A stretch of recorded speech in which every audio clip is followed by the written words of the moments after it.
We're now live, so then Instagram should pick up. There we go.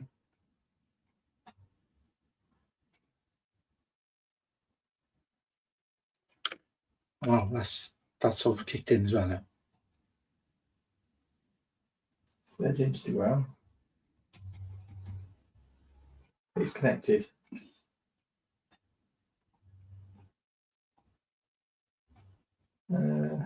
Actually, It disconnected, did it? let me. Are they going? I'm going to say bye. There you go. Are you going? Oh. Harry's up here. I think I have to open another window because they're in separate windows. So. Are they?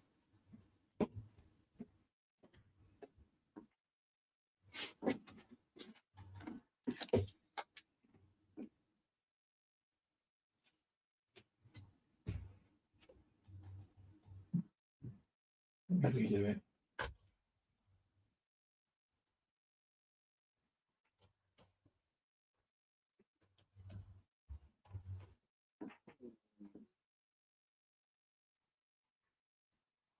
You'll want to jump on your YouTube studio and turn on monetization. Where's my money? Where's my... There you go. We'll go do that on studio. Go into your content. Content, yeah. Yeah. Earn, is it? Yeah. No, just go on content and then go on live.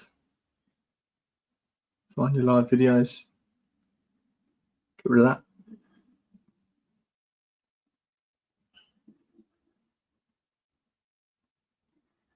That's in last night, yes, the test. That is.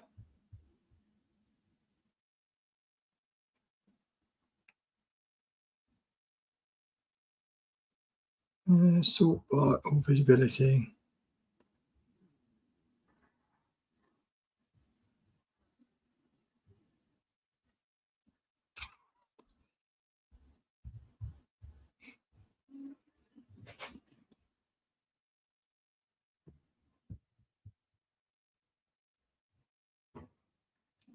I bet you can't do it on your phone. I'm going to say.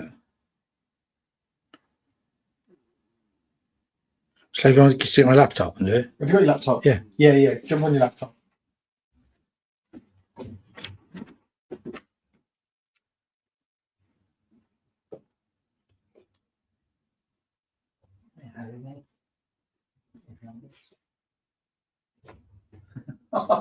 He's scared of me. Yeah. He just runs away.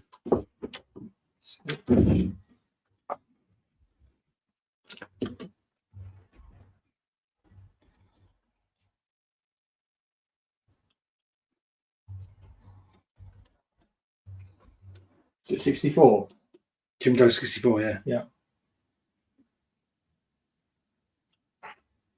Capital G? Yeah. Let's go to...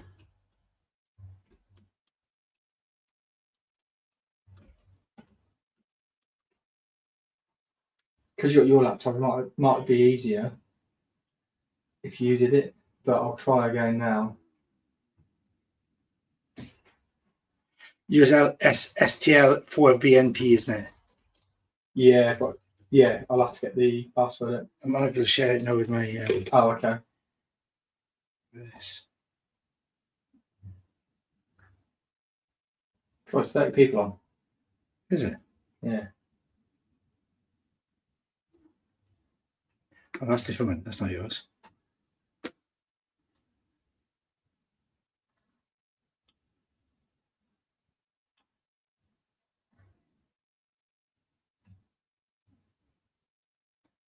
STLT4. Yeah.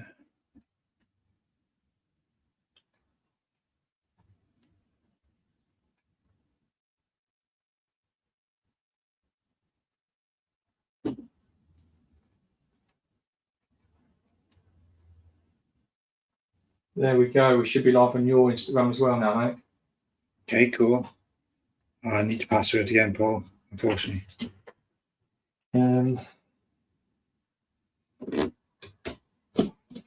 It's 48 big one. Oh.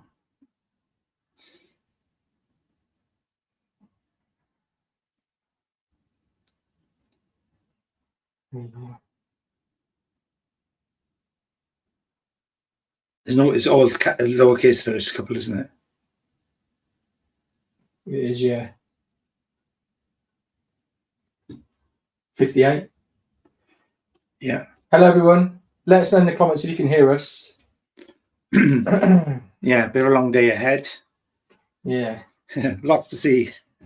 So it is KRGWU. 58 KLG. Yeah. KRGWU, yeah. Sorry, I missed that. KRGWU. KRGWU. 9. Yeah. J. Yeah. And then capital PNR. P. And then 7, small case T.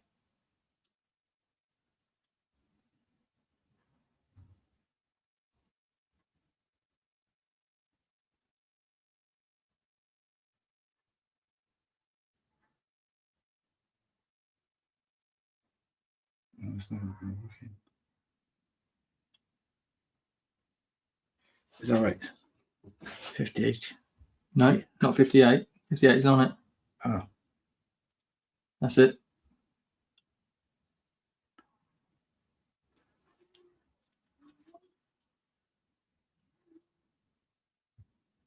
Brilliant. Okay. Fresh. Studio, okay.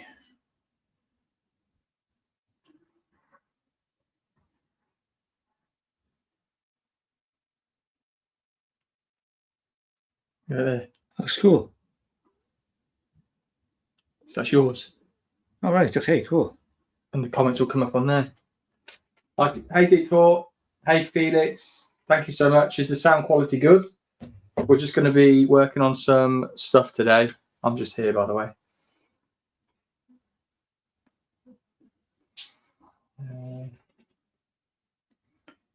How to change channel? How to find my channel? What content? Yeah, I want my channel. This is my other one's my So go on dashboard. dashboard where.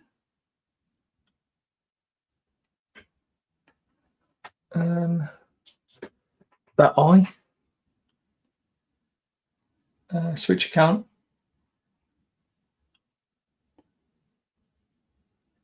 You're not logged in on it. You need to add account.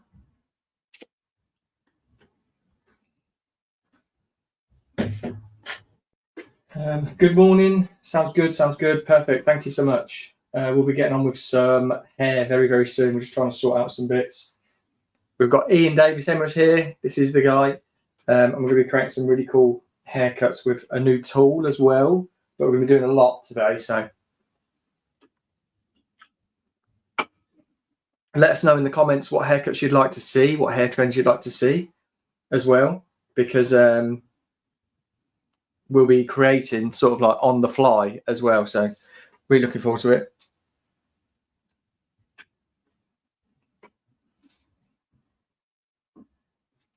Tom Ross Hair is in the house. Hello, Tom Ross. Hello from Henley. Darling Tom Ross. Yeah. I'm in here now. Tom Ross's new name is the Meme Man, isn't it? The meme man. Yeah. Meme. Meme. Content. Good. Live. Sunday session. Monetization. Gosh, okay. On. Start earning some bucks, mate. Everybody, if you want to share this as well, because we're going to be streaming all day. This is a new thing we're going to be doing. Ian's going to be coming up every single Sunday. I wish I could. Yeah, I would, mate. I would. It'd be cool. We've got loads to share though. It's going to be we've got a new collection which we're working on right now. We're going to be using the new calligraphy cut pen tool, which I've been using for about a week or two now. It's really cool to use. This whole collection's based around this tool from calligraphy cut. So I'm going to show you some of this morning. We've got 3 haircuts, and the collection is called Poetic Rebels. There's 3 haircuts: the Soft Riot, the Culture Punch, and the Quiet Rebellion. So you've got a long haircut, which is the Soft Riot. You've got the Culture Punch, Step back a bit, which is a medium haircut. And then you've got the Quiet Rebellion, which is a shorter textured haircut. So it's all about texture. It's all about creating shapes, making something new and different, and using the calligraphy pen. So it's really cool to use. I've been quite familiar with it. I've used it quite a lot this last 10 days or so in the salon, getting familiar with it, so I can then come up with this collection, which Paul and I have been working on for the last 10 days to come up with this. So we've got our models all prepped up. Really easy sectioning pattern for all of you who are hairdressers who want to follow along or want to save it or share it or anything. So it's very symmetrical. So it's kind of rotating to the back. We've got this triangle section in the back here, and we have a triangle section in the front here as well. You see that? So that's the rest is left out on top. Just for the eyebrow, right back, turned right around. I kept it this way, and I'm going to work with the underneath section and then work with the top section. So, shall I just get on with it, Paul? let's do it, mate. Let's do it. So, I'm just going to. I've already prepped it up the hair with. We've got this new spray, the calligraphy spray. This is the Hydro spray. It's a pH of about 6.2. And why is that relevant? Well, it's relevant because it will keep the cuticle more compact as I dry it. It makes it easier for me to cut with this tool. I've already prepped it up. I've already got it on there. I just want to tell you a bit more. But it's the best way to kind of, rather than just water, which opens up the cuticle slightly. So this will kind of make it softer. I've obviously got water spray as well. Because it's already on there, I can keep damping the hair down with the water spray to keep it damp. It's really essential using the calligraphy cut pen to keep the hair pretty much damped down to use it properly. So I'm going to start with the center section at the back, like a fine section, and I'm going to create an inner shape, inner shape to this. So it's something I did in Milan, on stage in Milan. I did it with thinning shears, but I've learned this is equally as good to do here. So I'm going to pull this out. You see that there.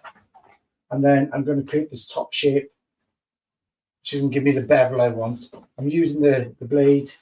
I'm just going to just slowly come through and then filter it out and leave the weight in the ends.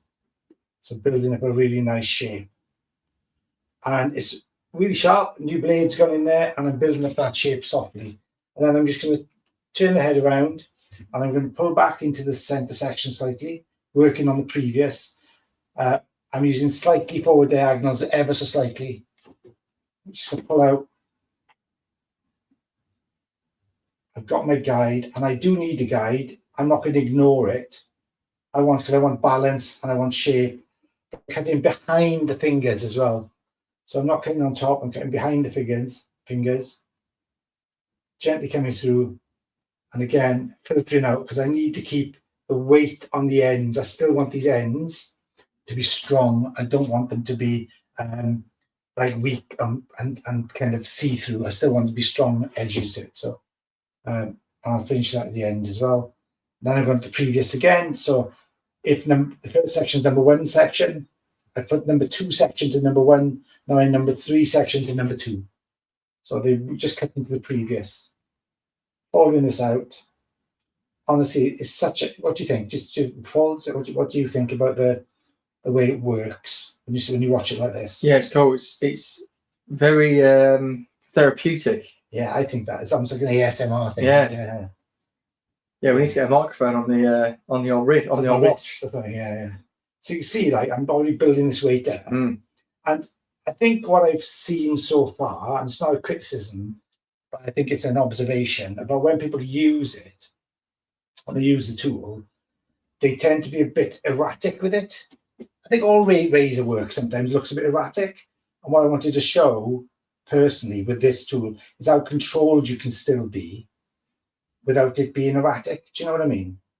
And I think that that's really essential to know, that you're still in full control of the tool at all times. You shouldn't just be picking out random pieces of hair and chopping away. And a lot of the stuff I've seen online kind of reflects that a bit, unfortunately. But I think it's a really cool tool. And you can see I'm building up that weight. You'll see this in the finish before I come along anyway, before I go any further. So I'm just working my head around the head, and I'm staying adjacent to the section I'm using. I'm just coming behind the ear, and this is where things are starting a bit trickier. Not trickier, but so I really think about what I'm doing. Still working the previous section at the moment. I'm still using the guide, which I put in. And I still want to keep the balance of the hair right. I'm being careful behind the ears because there's less hair behind the ears. Because of that, I have to be careful not to go too deep. Otherwise, I'm going to end up with a big hole right behind the ears, and that's not good. I tilt the head over to give myself a bit of a chance. And now it's the last section behind the ear. Here, it takes away. So you see where I am. It's really difficult because I'm on delay on the thing, so it's really weird. So here's put this in. Pull this out to my previous. See my guide in there. Again, I'm just gently bringing this through. Okay, so I've got this roundness shape now. There you go. Oh, perfect. So now I've got this shape. It's a round shape. You can see that it's kind of like got this round bevel in it, which is really nice. And I'm coming to just the first section behind the ear. What I'm going to do now is I'm going to bring all of these sections back to the one behind the ear. That becomes a static guideline, and I'm going to go straight back to there because I want to keep length towards the front, and I don't want to make it weak. And if I continued one for one, by the time I got to the very front, I'd end up with a mark right about the cheekbones. I don't want. I want longer, flowing down into the jawline, really. So, but to do that, I have to then take everything back to the behind the ear, and there we go from here. And this again, and behind the ear, there's less hair behind the ear, so I'm being really mindful about how much I'm leaving behind. And I really want to protect those edges. So creating that shape, that's beautiful. Mate, this is so lovely to use. So I'm pulling this back. Back.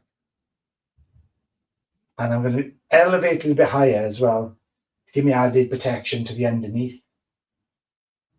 I'm just going to take this through.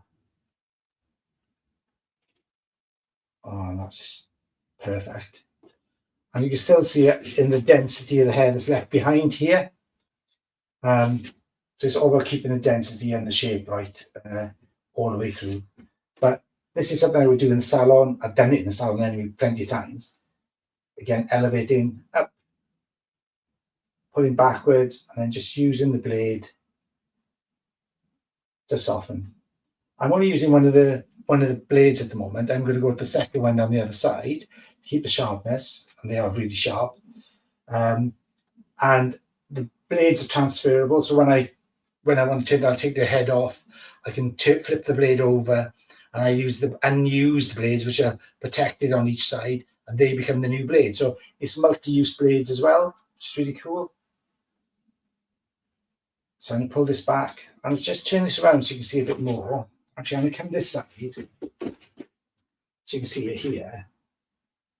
We're still in there yet. I'm going to pull this out. We good? Yeah. So you see, I'm just working on the forward diagonal slightly. Elevate it up.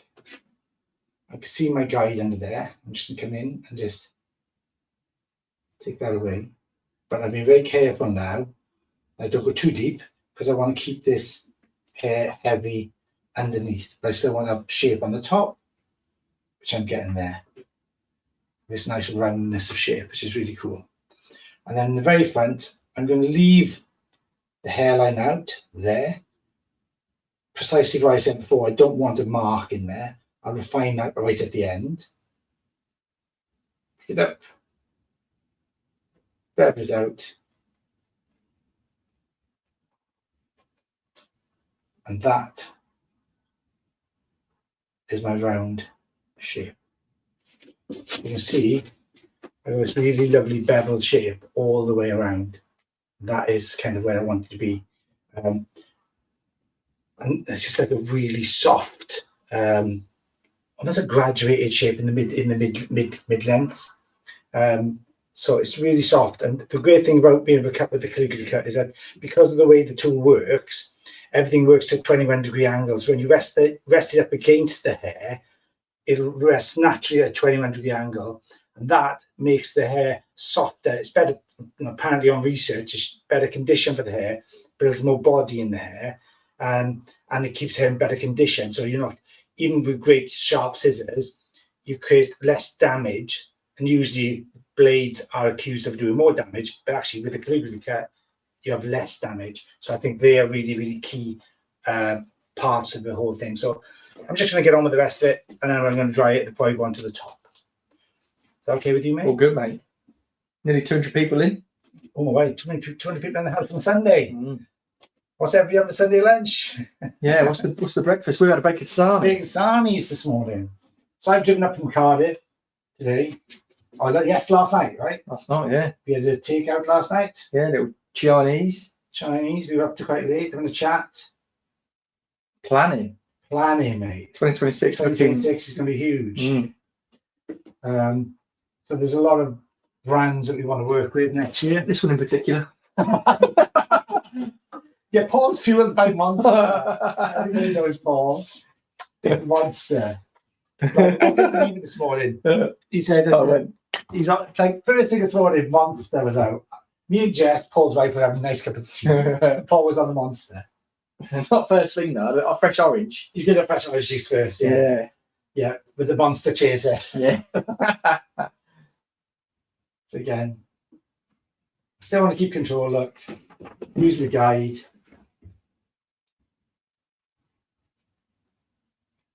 And that's what we kind of want to do. You can see the shape building up. So that's why we keep the collection, because we kind of over at the moment a lot of hair we see online, a lot of hair you see on Instagram, or the influencer type hair is long hair, which is then kind of curled out, brushed out, and it's like everywhere, and it's just so boring. Right? Yeah. So this is for like hairdressers who want to move forward, not be caught in that same trap. And it's a death trap, I think, to be honest. It'll be the death of the industry if we continue down that road. Yeah. Because nothing is new anymore. And unless you balayage, root melt, or whatever, I think we're losing the kind of craft of cutting. I really believe that. Yeah, definitely, for sure. I mean, we talk about it a lot. We talk about all these people that drop sections every time they cut hair, and they lose.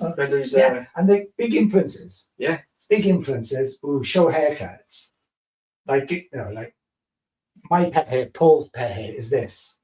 They pull out a section, then do this, drop it down. Okay, like Well, we watched one last night, didn't we? Oh my god! So like pulled it out, and it all looks really good, and it was like. Yeah, the weirdest way to cut hair ever. That guy would fry his back in no time. Yeah. So I'm just looking for balance. It's pretty good. I feel good. Yeah.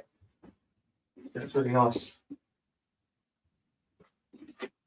But this is so easy to use. It's really effective. The cutting theorem is really good. Is it? Yeah. Makes a difference. Yeah, I've used it a couple of times in the salon, but on the mannequin heads particularly, it really makes a difference. Yeah, because I think this one's a really heavily coloured one. You can see. So again, I come into the back behind the ear section now. This is the one which then will dictate the rest of the haircut, because everything will come back to this. I'm just going on to the previous on this. So there we go. We keep this, and I want this line eventually to go heavier down towards the jawline, not up towards the cheekbone. Yeah. You can see the shape developing really nicely. Yeah, you sort of creating. I did a haircut like this when I first started the YouTube channel, but with scissors, Yeah. and created a graduated bob in the middle of the haircut. haircut. Yeah. Yeah. And I called it the bullet. Oh, did you? Yeah. I like that. Yeah. I can understand why you would call it that as well. Because of the shape and it kind of elongates out right there. So so for those of you who are catching up on this, we are launching a new YouTube channel, right? Yeah, we're now live on it.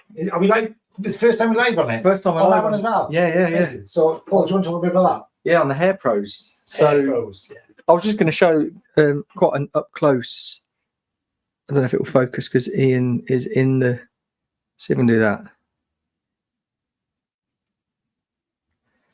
Oh, it's not. But this is the calligraphy cup, Yeah. and it's like a beautifully engineered Oh, piece. it's amazing. You feel it in your hand. Yeah, because like the seams of it are almost invisible, where you sort of unscrew it and yeah, because when I first looked at it, Ian was like, "Oh no, there it is," and you can't really see the seam. But yeah, so Hair Pros is going to be our joint YouTube channel together, and we're basically going to be creating, as we do on both of our separate channels, but combining. Oh, they're off now. I'm going to say bye-bye. Yeah. Rose is going to football. I'll be back in 1 second. I like the way it left you hanging. See Yeah, that? cliffhanger. Yeah, cliffhanger. Sylvester's It's all planned. Don't think it's not planned. This is all planned. But look, this is how you kind of leave that, keeping our weight underneath, keeping the integrity of the hair there as well. Over direction. There are 2 more sections to do here, I think. Keep them fine. Don't get carried away. But look how simple it is to use, to be fair. This is really cool. Here we go. And also, there's a thing I've noticed when people are using this tool before. Like, I'm really familiar with a razor. I'm really familiar with different types of razor. Something I use a lot in the salon anyway. But also with calligraphy, I've noticed a lot of people have been trying to use it kind of like, I would say, a bit sort of cack-handed. So they almost come from the wrong way round as the glands are twisted, like this. Well, really, you should be always aligned with the razor, and your body should be using that. Make sure your body's in the right place.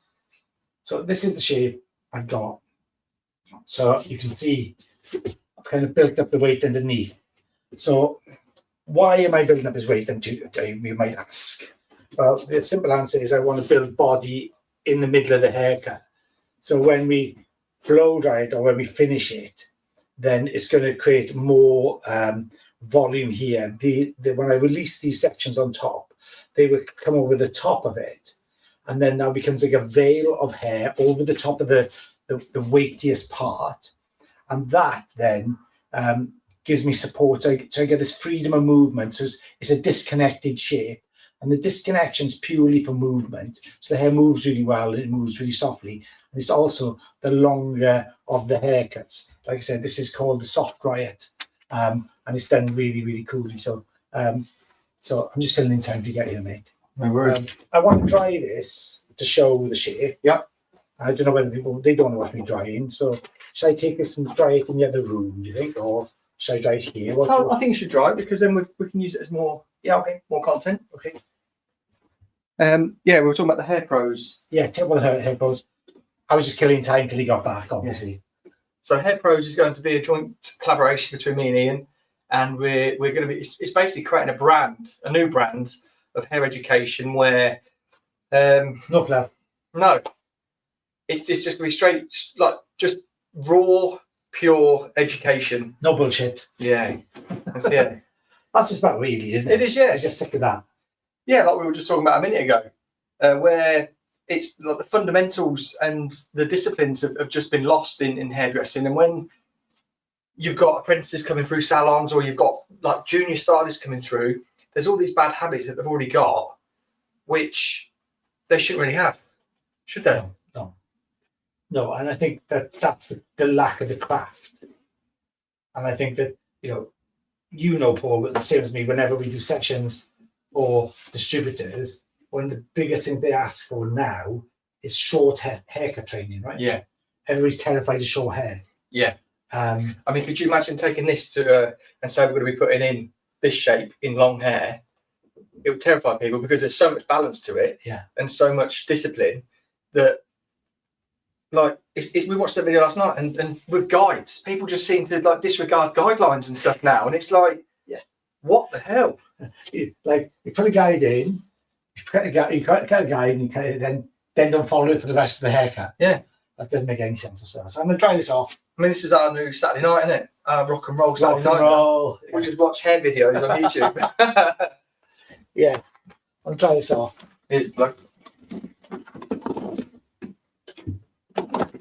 But the thing is, I think what people we only realised this when we went to Milan, actually, when we were in Milan together just about 5 weeks ago. Yeah. We did the Joyco. We were both guest artists for Joyco in Europe and Middle East and Africa.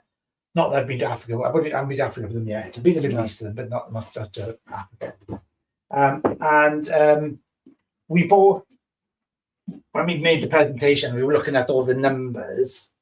The interesting thing is that we, I think in the last 2 years we've had 90 million views. Yeah. You know, obviously Paul has a bigger channel than mine, but mine's growing really well. So it's everybody watching now, because we've got 135 people. If you could share the live, but also go over to Ian's channel, which is ID_education. Yeah. Subscribe, because he's so close to this thing here. Yeah, I want one of them. Can you see it? The play button, yeah. Play button. I just need 4,000 more subscribers to get to the silver play button. I've done it in just 2 years, just over 2 years. Yeah. So it's been a bit of a challenge. Yeah. Well, I've actually used a YouTube channel for about 4 or 5 years, but I didn't actually start doing anything until about 30 months ago. I really got into it because of him, really. Yeah. And now we've got 90 million views between us. We've got over 350,000 subscribers. So 250,000 of those are Paul's and nearly 100,000 of mine.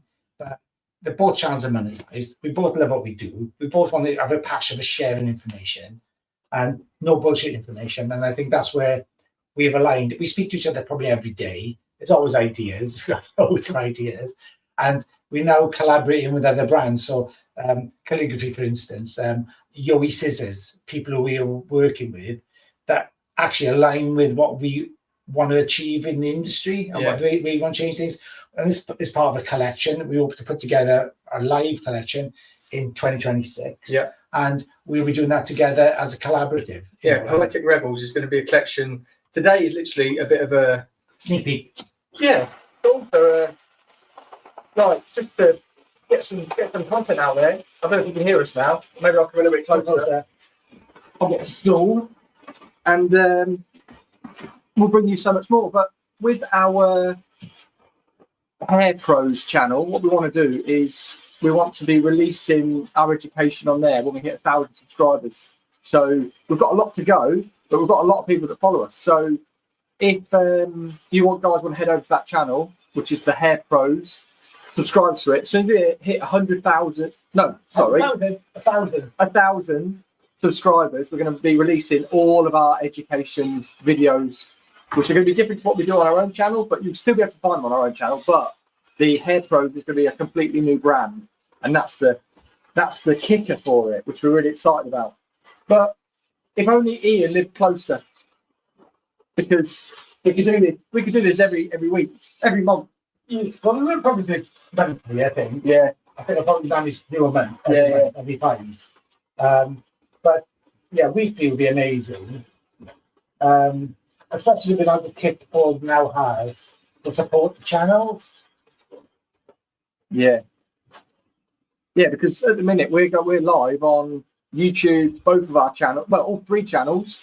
We're on horizontal, we're on vertical, and we're on both of our Instagram accounts. So that's just through one camera. So it's just taking it to another level. Yeah, I think that's only that recent as well, right? That's new development, yeah. Yeah, it's like this week. Yeah, as soon as you saw that, you jumped on straight away and just said, we need to do this. Yeah. So the nice tried up yesterday. It was quite sunny actually on the way yesterday. It was a 3-hour drive. We were flying. I stopped at lunch. I knew you were at work. I went to Paul's Salon. He gave me a little trim. I needed a trim. Someone looked at everybody, obviously. I mean, obviously, you can see the shape now developing, right? Yeah.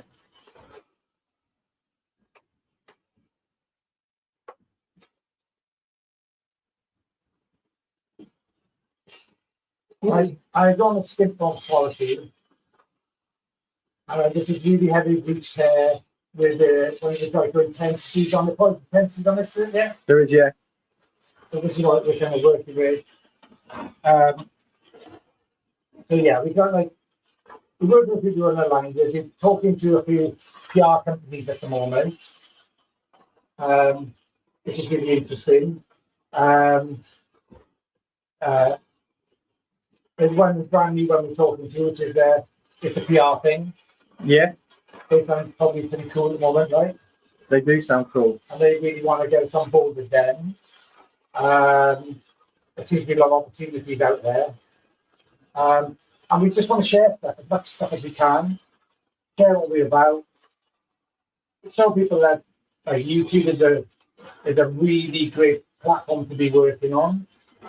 Because it seems to be quite, well, it was ignored, but actually, you just won a big award for, right? Yeah, right there.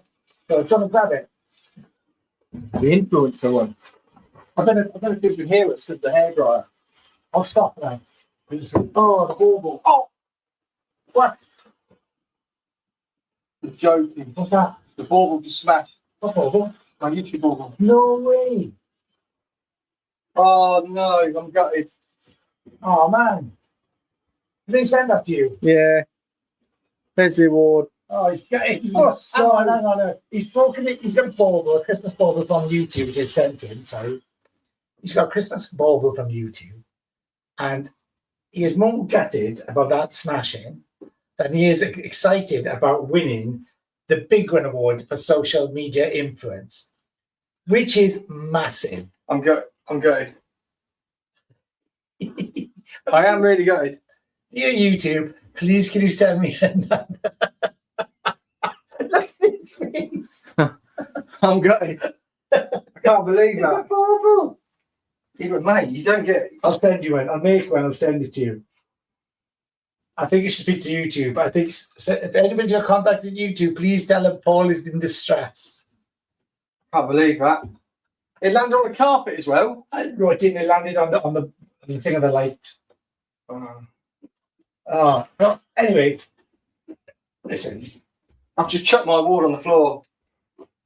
Not that I'm not grateful. I am very grateful. this is the award, right? The big one. So the influencer one. This award is massive. It's huge. It's like he was in with some massive company, all TikTokers, all Instagram influencers.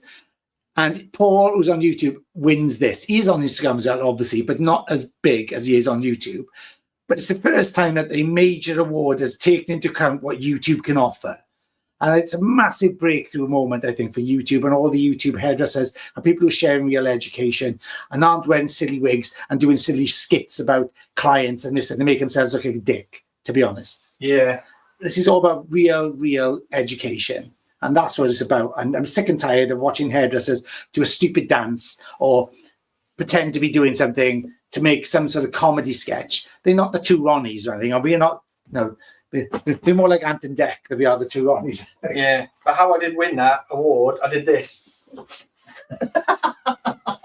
On YouTube. Oh, I'm gutted about that bauble. And I was thinking about wearing a wig to do this as well, just because it gains more views and stuff. So there we go. It's just the bullshit out there. Yeah. Get fed up of it. Enough already.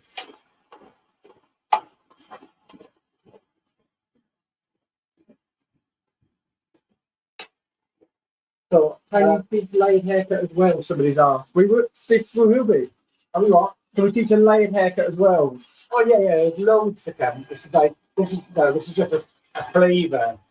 We've got fundamental layered haircuts, or like we're always concerned about people who are transitioning from colleges to salons, Paul. Yeah. That's one of the biggest things we want to help, right? Yeah. So we always think about those people who are coming out of college or new to hairdressing, just finished apprenticeships, are still finding a way, not as confident. And we want to build their platform. But we've got lots of fundamental haircuts to show them, simple things that are ready to go in the salon from day one. So they feel confident, they feel empowered, they can really get a real good bang for your buck. And it's free, for goodness sake. Well, that's the beauty of YouTube. It's free.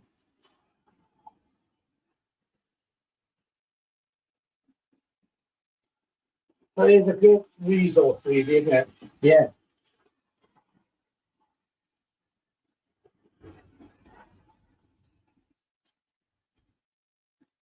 I'm just creating a bit something for when we go on lunch. Are you? Yeah, just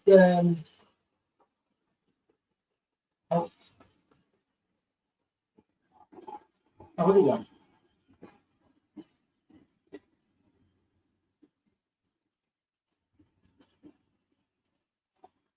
I'm just loving this. It's done exactly what I've asked it to do. Yeah. Yeah.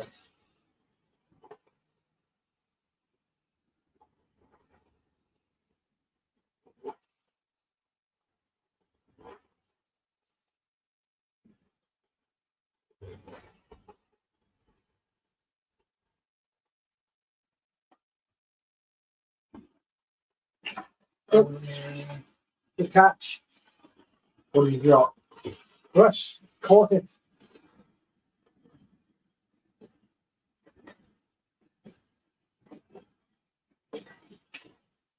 I'm only showing you this. I wouldn't normally try this in the salon.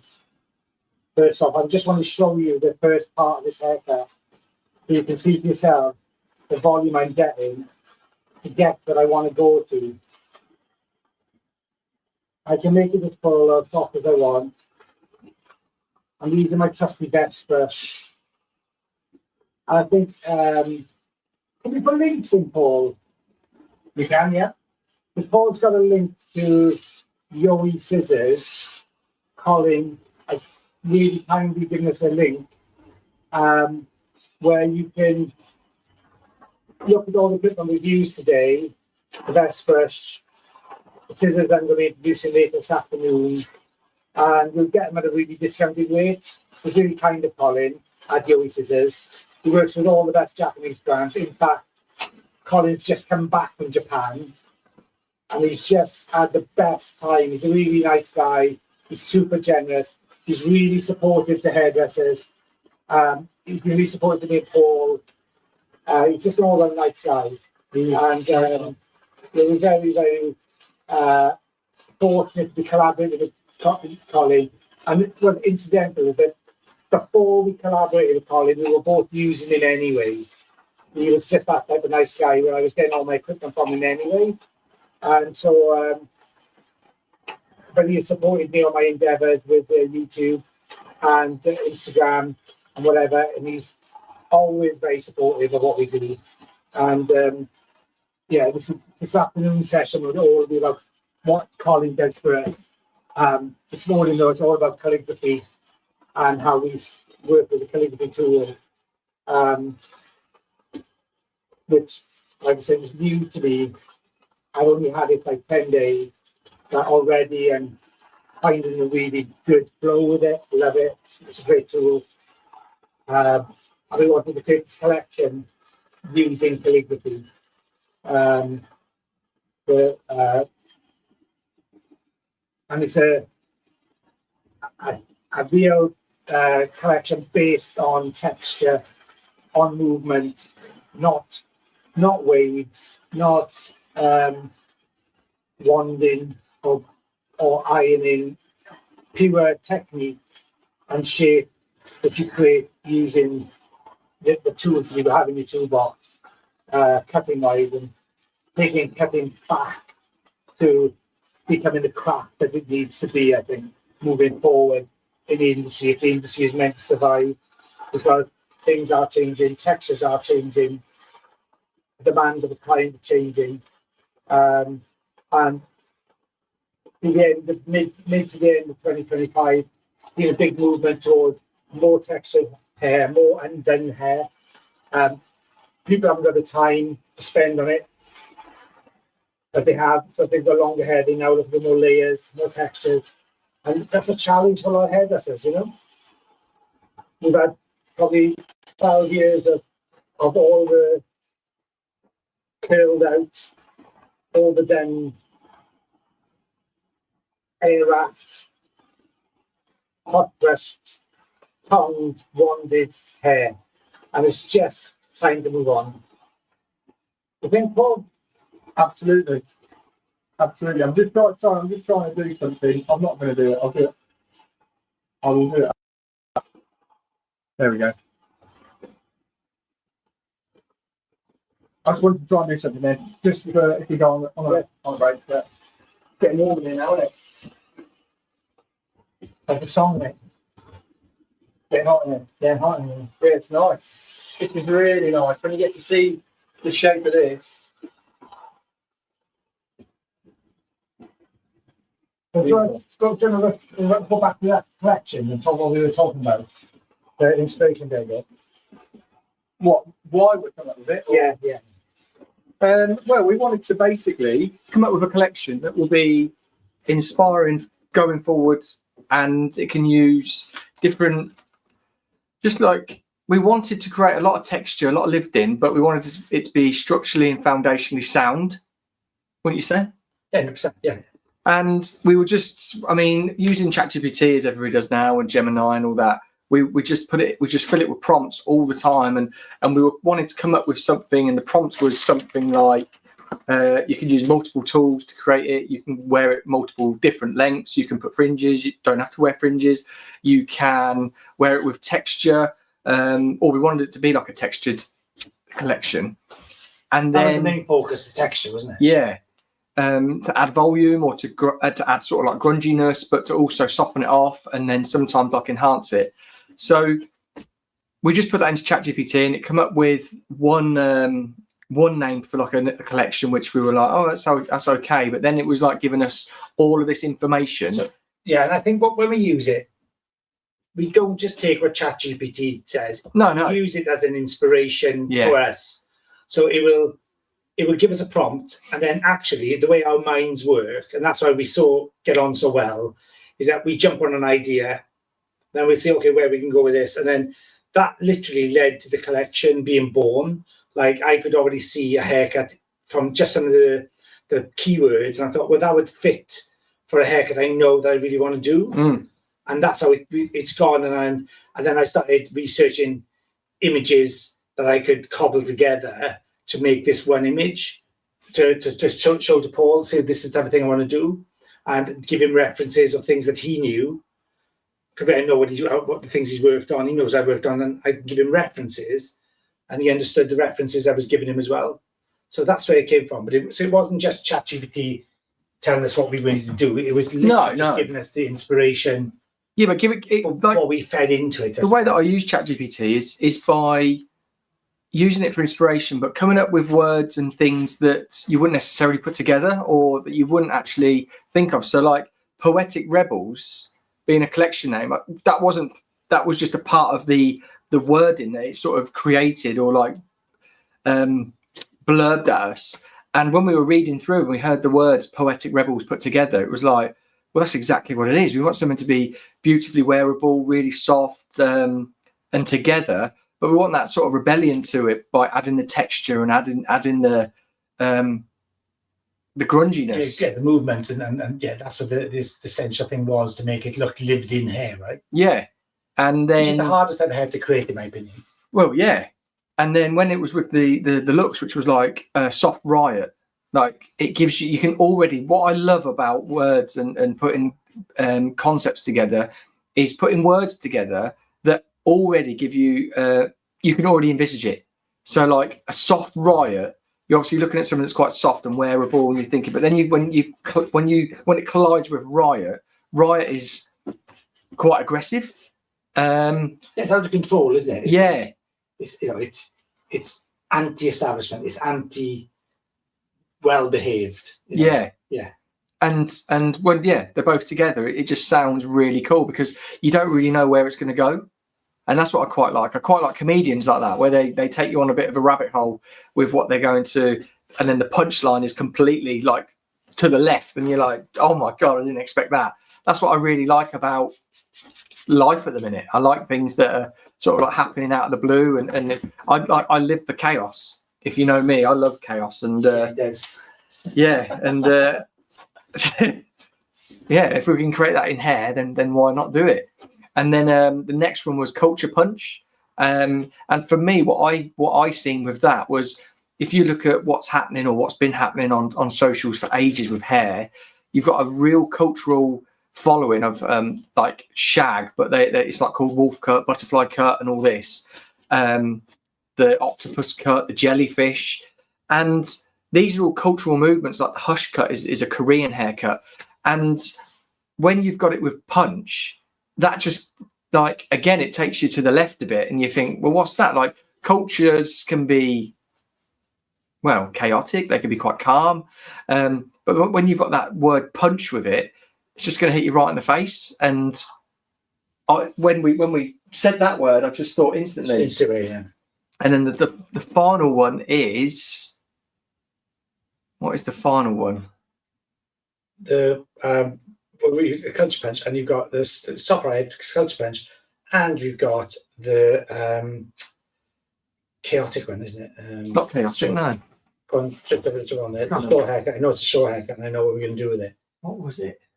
Quiet Rebellion. Quiet Rebellion. Yeah, so they're all very opposite. They're all like, I'll let you crack on. Yeah, sorry. Well, so Quiet Rebellion is a short haircut, and we'll do that. We can actually do that really differently. We'll do that later on. But look, what I'm doing now is I'm going to create a shape which is going to be kind of this kind of shape on top. So it's beveled out. So I wanted to go shorter on the crown, shorter to longer on the outside. And I want it to be like a dish shape around. So I'm going to create that using the so I want the equal amount of texture on the top, but opposite to what I've done on the bottom, which is the reverse. So I'm going to come in, and I want it to be I want you to see it. I want to see the difference, but again, protecting the integrity of the ends so that the ends stay strong and don't become weakened. So I'm going to come in, and I'm going to just take this out,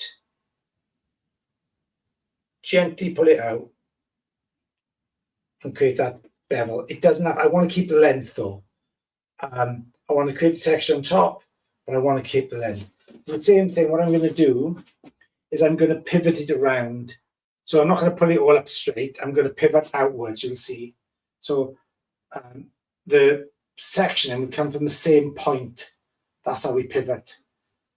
And I'm going down into like what they call pie sections or pizza slice sections or orange segment sections, whatever you want to call it. I'm still recognizing my guide from the first one. And again, I'm working on the previous. I'll work on the previous all the way around. So as you see, I'll pick this up. I'm working under my fingers. You can see the previous there, look. It's just here. So I'm going to go beyond that. And I'm going to come back in, and I'm going to hold quite a nice tension and slowly, carefully, just take that out. But I still wanted a strong edge at the bottoms, and all that'll be refined at the end. Again, from the home point or from the middle of the crown outwards, I'll turn it, as you can see, again towards you. So I'm staying behind my section. I'm working to the previous, not to the previous. The first one, I'm on the third section to the third section. This is working to the second. There you can see my guide. I go beyond my guide. Look, there's very little to come off there because I'm now pivoting. So I've already cut a lot of the hair in the middle. I'm now just working with the outside edges softly. So even on longer hair, I can still make it soft. I'm just going to pivot all the way out. I just love doing this. So I'm almost coming up to like a horizontal section up here. Beyond the section, you can see it there. beyond my section and cut upwards and outwards. Now this veil over the top. I can see the body underneath already. And I pick this up square to line, see the hair underneath. Use the new side of the blade and just get in gently and take that away. How's that? Beautiful. How's that looking on the screen to you, mate? Yeah, it's nice. I'm just making sure. I'm doing the same thing on the other side. And I'm working behind, so I'm doing the same thing on the other side here, pivoting outwards from the center, outwards. And I'm staying this side. I'm moving. I'm not moving around it, purely because it's the way the tool is meant to be used. If I came this side, then I would have to work on like a backhand. You can do it, but I don't think personally you get as much control. This is my experience with it. Somebody else may have a different experience, but to get the control I want, then I'll stay out the way I want to be. Sorry, I think this is right. I'll stay out the way. I'll work this way, and I'll get more control by cutting from the midpoint outwards. I find it's really easy.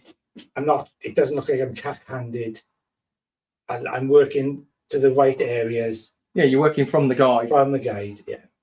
Follow it. It just looks cleaner. Yeah. I think, and it just works better.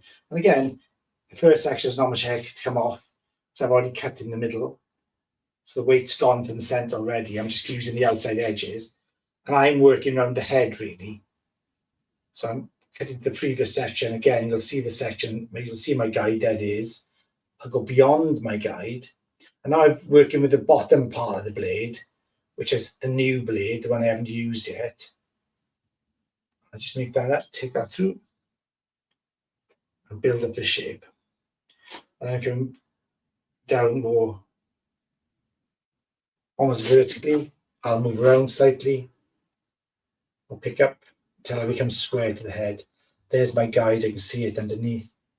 Again, come in, use that as my guide point, and just slowly filter that out. Got my last section here.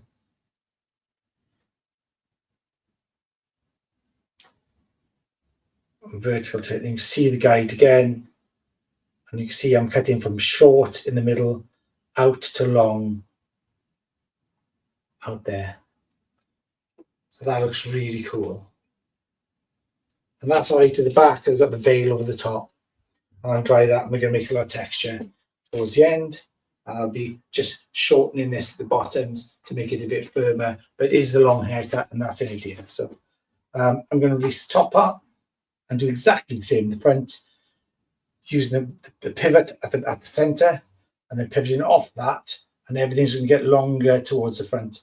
And we have a fringe in there, which I haven't even decided what I'm doing with the fringe yet. I have an idea, but I haven't decided, and I will see how it all blends. Let's turn this to the side so you can see it. And now I am working from the other side because I want to work outwards.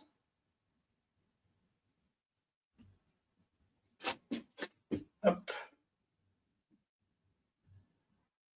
Up.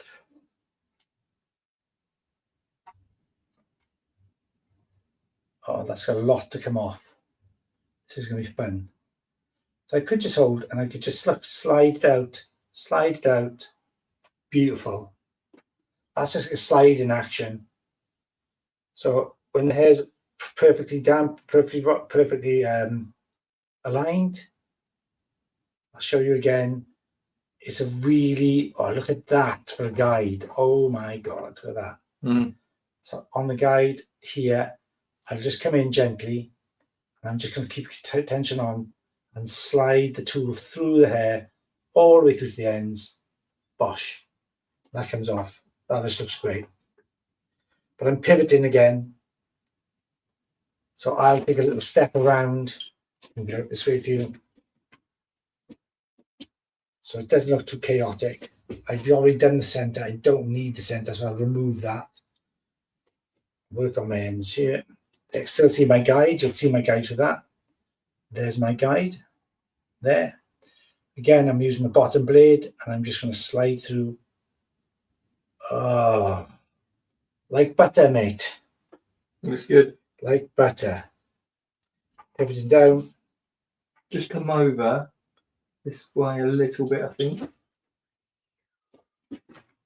There. Yeah. Again, up.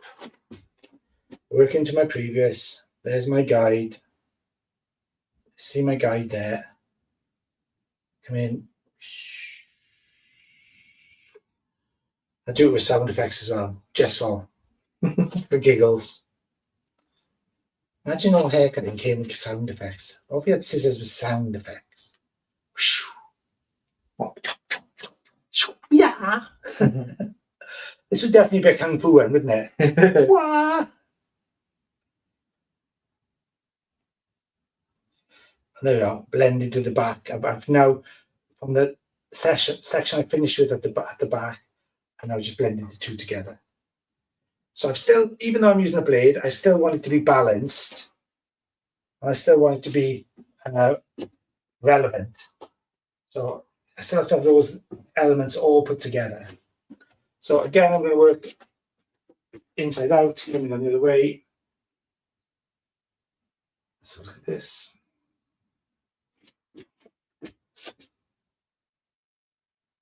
Take a tiny bit of the previous, which is the middle section, the first section, just so I can find my guide. There it is.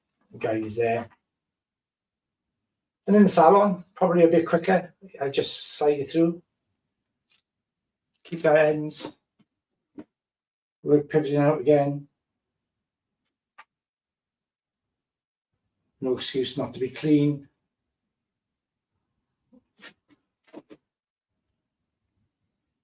Using my favourite comb. Do you have a favourite comb? Well, just the Sessibon, really. Are you a Sessibon fan as well? Yeah. Yeah, me too. Doesn't matter about the colour, but really all matters about the colour. Look, yeah, we got a white one, have you? I've got a white one. Yeah.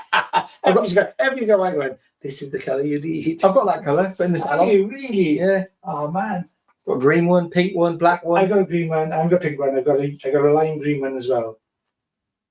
That's my favourite one, a lime green. But this is my new favourite. Yeah. I love this colour. You couldn't always get them in colours, you know. That's a new thing. Yeah. So I'm going to turn this around so you can see it better that way.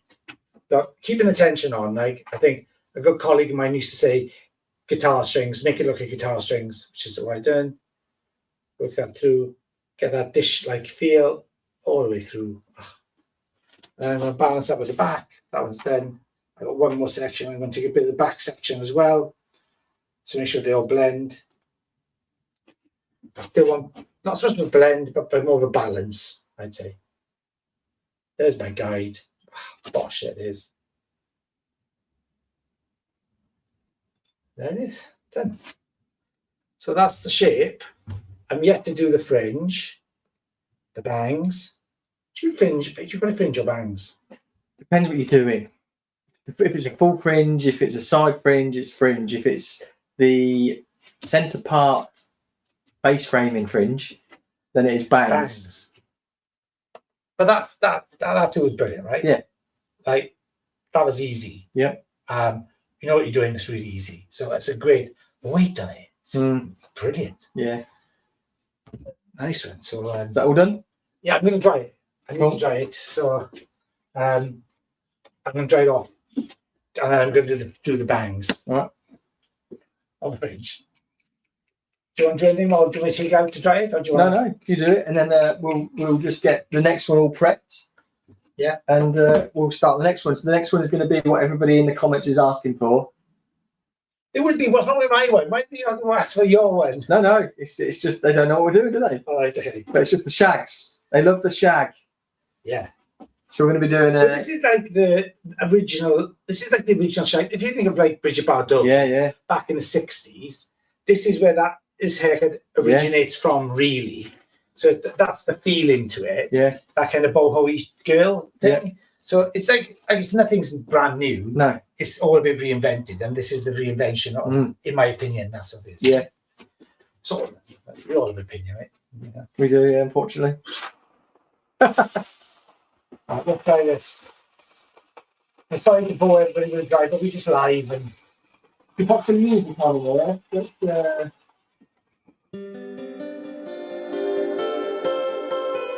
try to as quick as I can.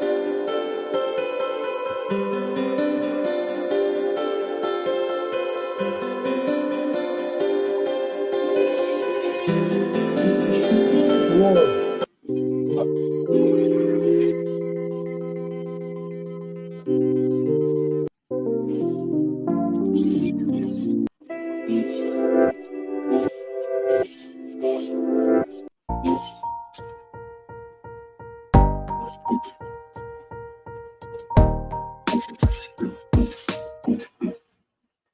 Oh, mate, I'm just getting into it. You switch it off. Yeah, because copyright. Oh, is it? Yeah, I probably could use new YouTube music. this isn't YouTube music. This is a StreamYard. I could put some YouTube music on. Let's find one because then we can. But would it be okay on Instagram? Yeah, we find Instagram. Let's find.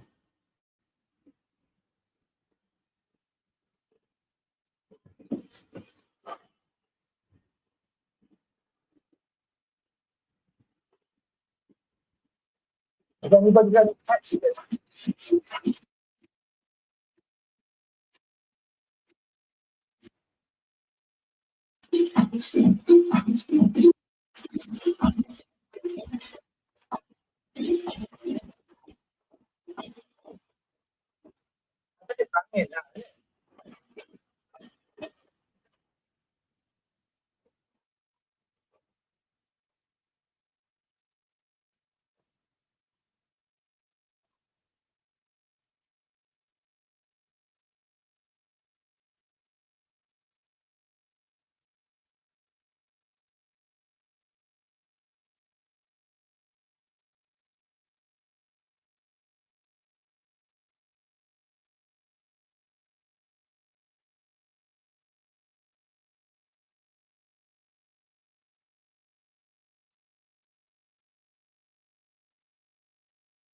We've got a question. Oh, go for it.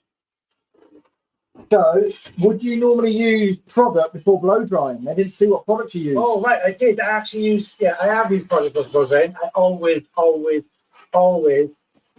dry the product. Never, ever, ever, ever do I not blow dry the product. What did you So it's in there, mate. I've just used my new kind of favourite, which is the Dream Blowout Glass by Joyco. If anybody has any hair issues, which are like frizziness or thickness or heaviness they don't like, and they want smooth hair, but still remain the texture if they need it, that is the best product I've ever used in about 20 years. Nothing's like it. It's unbelievable. It's new. It's really beautiful. But I can still texturize after it.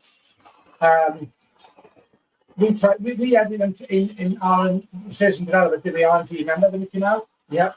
I couldn't wait for it to come out then. And it's even better since it's now being developed to its full potential. I love it. It is incredible. So yeah, never ever blow dry without, depending on the result. Now, ordinarily, if this was a client, I probably wouldn't go with the glass. I'd probably go something with more texture. Yep. So they added more volume. And because this mannequin has been through quite a lot, and they're already not in great condition, I still want to show off the condition of the hair and the shine and the movement. So that's why I use glass, because it does that, the smooth and refined. And I'm using it specifically for that reason. But ordinarily, I would use something a bit more for texture, but I don't need it. The hair already has the texture because of its condition. I'm actually trying to smooth the hair to make it of high quality.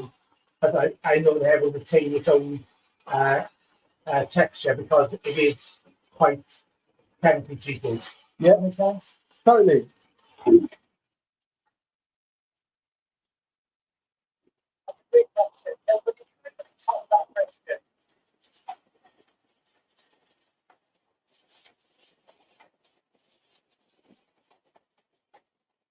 Another question. Oh yeah, come on. Can you teach layered haircut as well? Well, the top of this was layered. Yeah. But yeah, okay, can I ask a question? Yeah. For that question, what kind of layered haircut do they want? Do they want a progressive layer?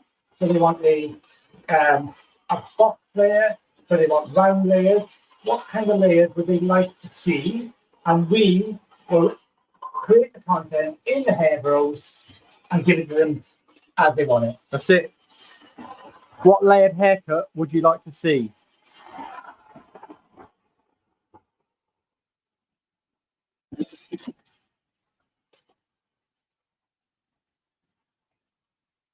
Any more questions? I've done an engagement this morning. Yeah.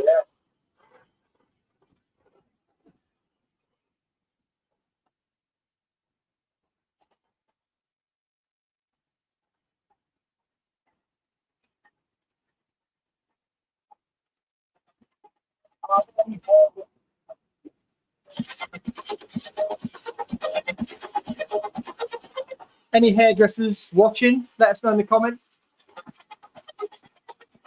Here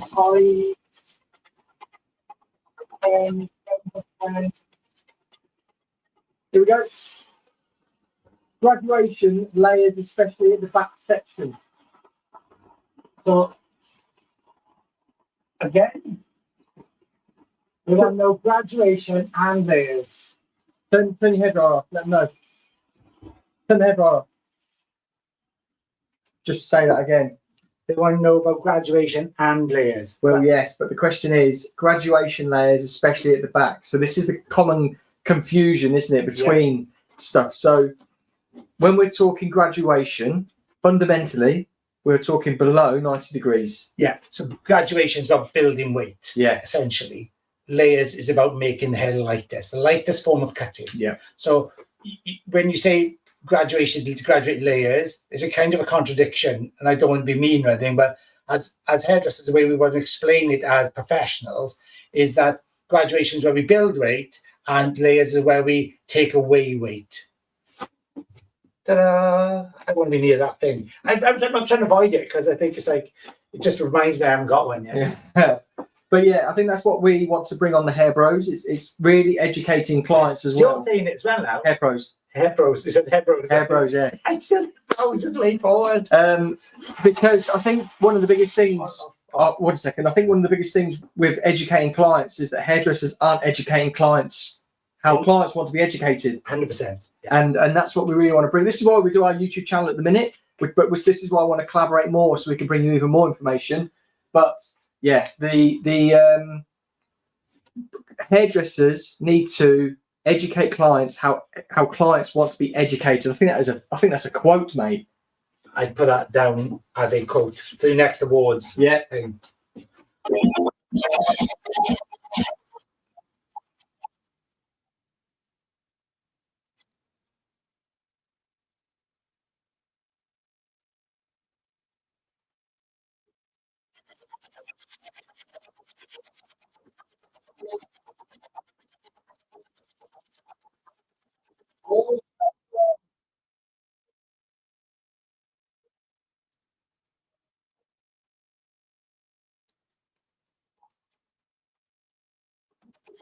Here's a question from Mr. Meme.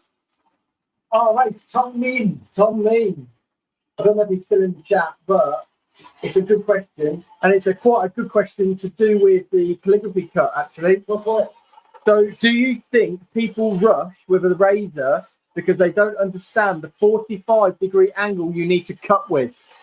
Oh, I got an answer. Actually, I totally agree. People rush. They rush with a lot of tools. Like I watch people using thinning shears or the texture shears. It's really scary sometimes. Like you see people how they cut them and it's like bonkers. Sorry, mate. So it's bonkers how they do it. It's but yeah, Tom. So with the razor, traditionally you'd use like a 45-degree angle. Yeah, round about 40 degrees. You tilt it halfway in between 90 and 0. Okay. actually with the calligraphy tool is 21 degrees. And the 21-degree angle is actually scientifically proven to keep hair in better condition because of the angle in which you cut the ends of the hair. So the hair then becomes more responsive and builds more body naturally. Also, it doesn't make as much damage when you cut at a 21-degree angle. That's scientifically proven. And to do that, the tool itself, which is here, it has a bevel in it. I don't know if you can see this. I'm wearing black today. But inside there's a bevel edge in it. And basically, can you see the bevel in it? There, the bevel this way, bevel there. So when you spin it round, so when you lay the hair will fall into this groove here. Lift it up. Lift it up. Oh, the hair will fall into the groove, which is a perfect 21-degree angle, and then you would slide it through the hair. So it gives you the best results of cutting hair, keeping hair in the best condition. It might variable from 20 to 25 degrees, but there 21 is the optimum. And it's like when we say 45 degrees when we use scissors, you're 45 degrees-ish, aren't you? You're never really 45. Could be 44, could be 42, but your principle is to use it below 90, I would say. Tom told me he has a protractor next to him. Tom would have a protractor. He probably got key highs in his pocket all the time. But someone had said graduation at the back then.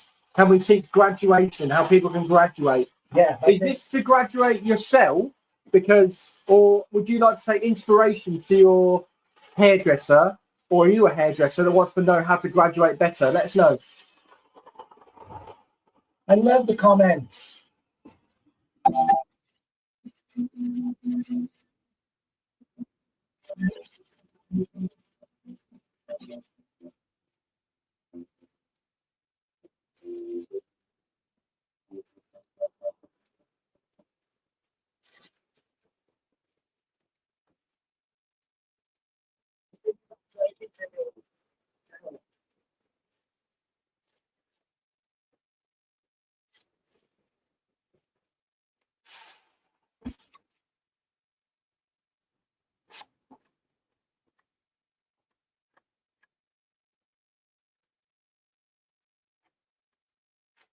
We'll stop the music. I quite like music. Yeah, we go from like 100 and something to 70 whenever the music starts. Well, it's a good exercise, though. It is, yeah. And we've nearly 5,000 viewers. Ooh.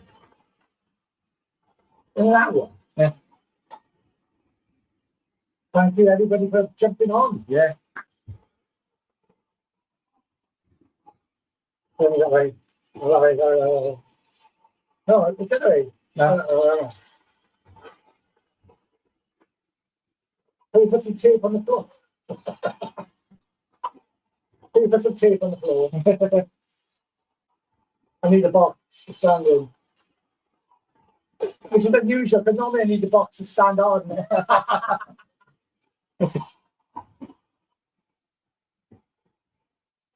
I'm nearly done, and I'm going to come to the fringe.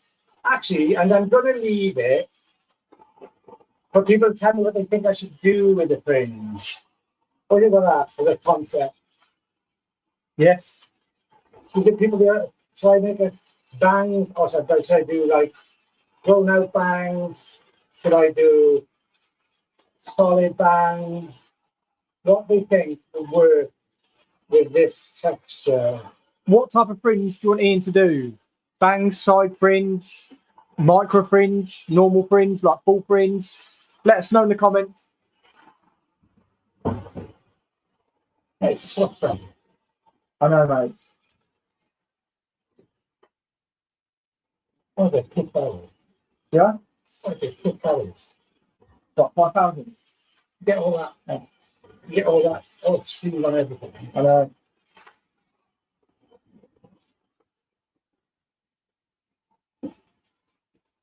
Oh, I've nailed them. You what? I've nailed them. Yeah.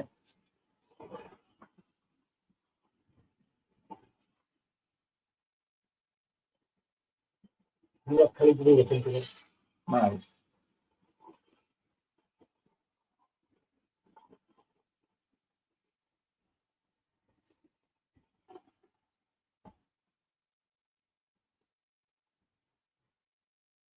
Tag Sarah in Instagram.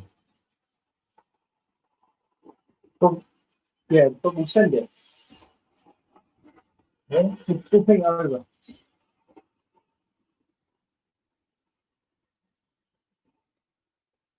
Oh. Right. Look how beautiful this looks. Oh. Soft red. It looks really cool. I haven't done the fringe yet. I just want to see what everybody thinks. Yes. Love it. But you see what I mean by that 60s vibe? Yeah. That kind of like rebellious 60s, like almost almost as if it was a riot, but it was quite soft. Like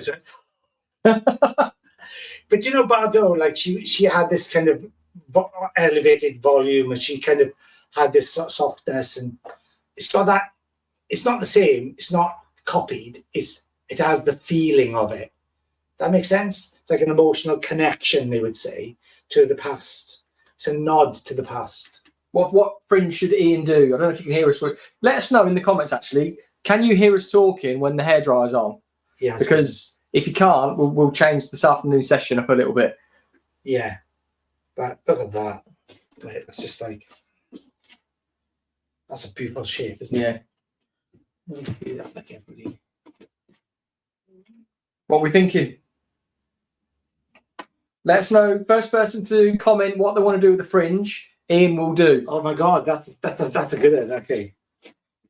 First comment the fringe. First comment for the fringe. It is ready to be done. Yeah. How do you want? What would be the most perfect fringe for this look? Yeah. I know what I want to do. Yeah. Somebody come and give me what I want to do. Micro.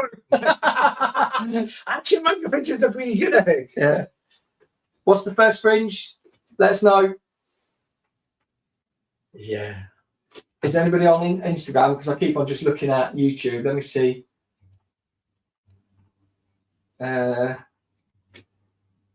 Full fringe would be awesome too, please. Love inspired. And then not really. Love colour of hair model full fringe. Full fringe. Full fringe. And that is Anthony James. Full fringe. Anthony, you're the ledge. Let's see if we can do this full fringe. Let's do it. Cross hair away first. It takes away. Oh, someone's just got in after, said side fringe. Oh, really? We did say the first, didn't we? Yeah. We have men of our words. Sorry, Lynette. We'll do the next one. Be sure to keep watching because we've got another 2 haircut. Well, we've got another, hopefully, Or more than that. 5 haircuts coming. Full day, thanks. Yeah. Full day in the salon. I know. Going anywhere nice for home day? Weather today is absolutely beautiful. You know. For November. I know, we're in here. Right, full fringe it is. And lift this up higher. Can you imagine if we just did this full time? Oh, mate. That's the goal, isn't it? It is the goal. Okay, full fringe. So, Anthony, if you're watching, I'm going to do this full fringe for you. When you go in full fringe, do you want it, like a full fringe a la, what's her face? This way. Claudia Winkleman? Or are you thinking like a full fringe, like kind of Sienna Miller? Where are we? What are we thinking about full fringes? Do you want it soft and textured, or do you want it heavy? Can you give me an answer? We'll have to wait a minute because it's a little bit delayed, but hopefully he'll get back to us. Let us know. He says he loves the colour of the hair model. Me too. Yeah. I'm ready to go, dude. I'm ready to go. Let's see what he says. I don't know if he's still in the chat. No, we can't ask that then in the chat. Oh, he has soft texture.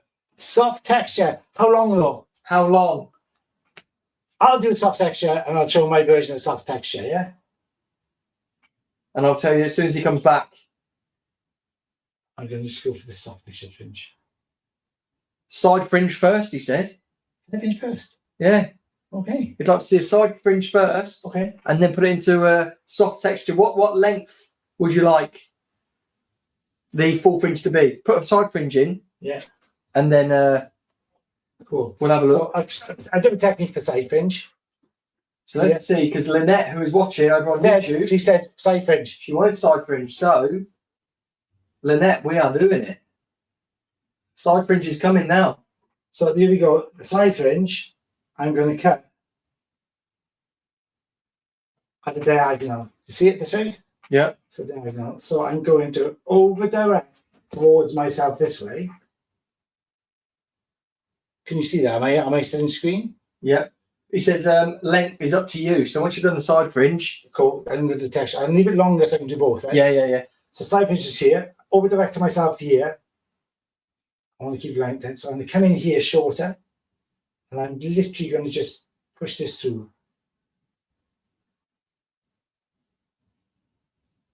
Nice. Just show that on. Bring the head round a little bit once you're done. 1 second.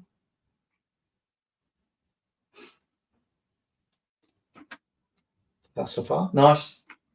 I'll take that. I'm still using guide, but Love it. the way I'm going to do the guide is instead of picking the guide up here, I'm bringing the guide down. I'm elevating the hair up. And now I'm looking through the hair, leaving my guide there, and I'm using it as a visual guide. Tracing paper. Tracing paper. Love it. So just go here, slide it through, all the way through. So that becomes my guide. And look, I'm pretty much on it, using it as a visual guide only. And then I will sweep across. Beautiful. And I pull this right across. Same thing. I wanted a bit more texture, so I'm using a little bit more elevation. Get rid of that. That's part of my original. I don't need you. Thank you very much. Come down here. It's a tiny bit on this left hand side, right hand side. Sorry. What's that? Tiny bit of hair left. This. No, keep round the corner. Got him. Got him there. And then I'm just going to come look through, tracing paper. Take this right way through. All the way. Hold tight. Hold the corner. Clean that up. Look at this. Oh man alive. Bang on. How damp is the hair? Quite. It's about, I like to keep it over 50%. So there would be your side bangs. Look at that. Take that out there. Look at this. Lynette is on it. Good call. And you would have this, so it would kind of flip out and become really soft. Looks like the lead singer of Aerosmith. I was hoping for something a little more, but I get it. But maybe I should leave that actually like that. I quite like that. It's nice. It is nice. Well, no, just because I want to see a blunt fringe, but it's up to you. What do you think? Oh, Lynette has said gorgeous. She's not wrong. Barbershop has said hola. And then Stacey Lynn, great hairstylist here for 20 years, California. Welcome. Welcome from California. What part of California are you from? Because I love California. I particularly like Santa Monica.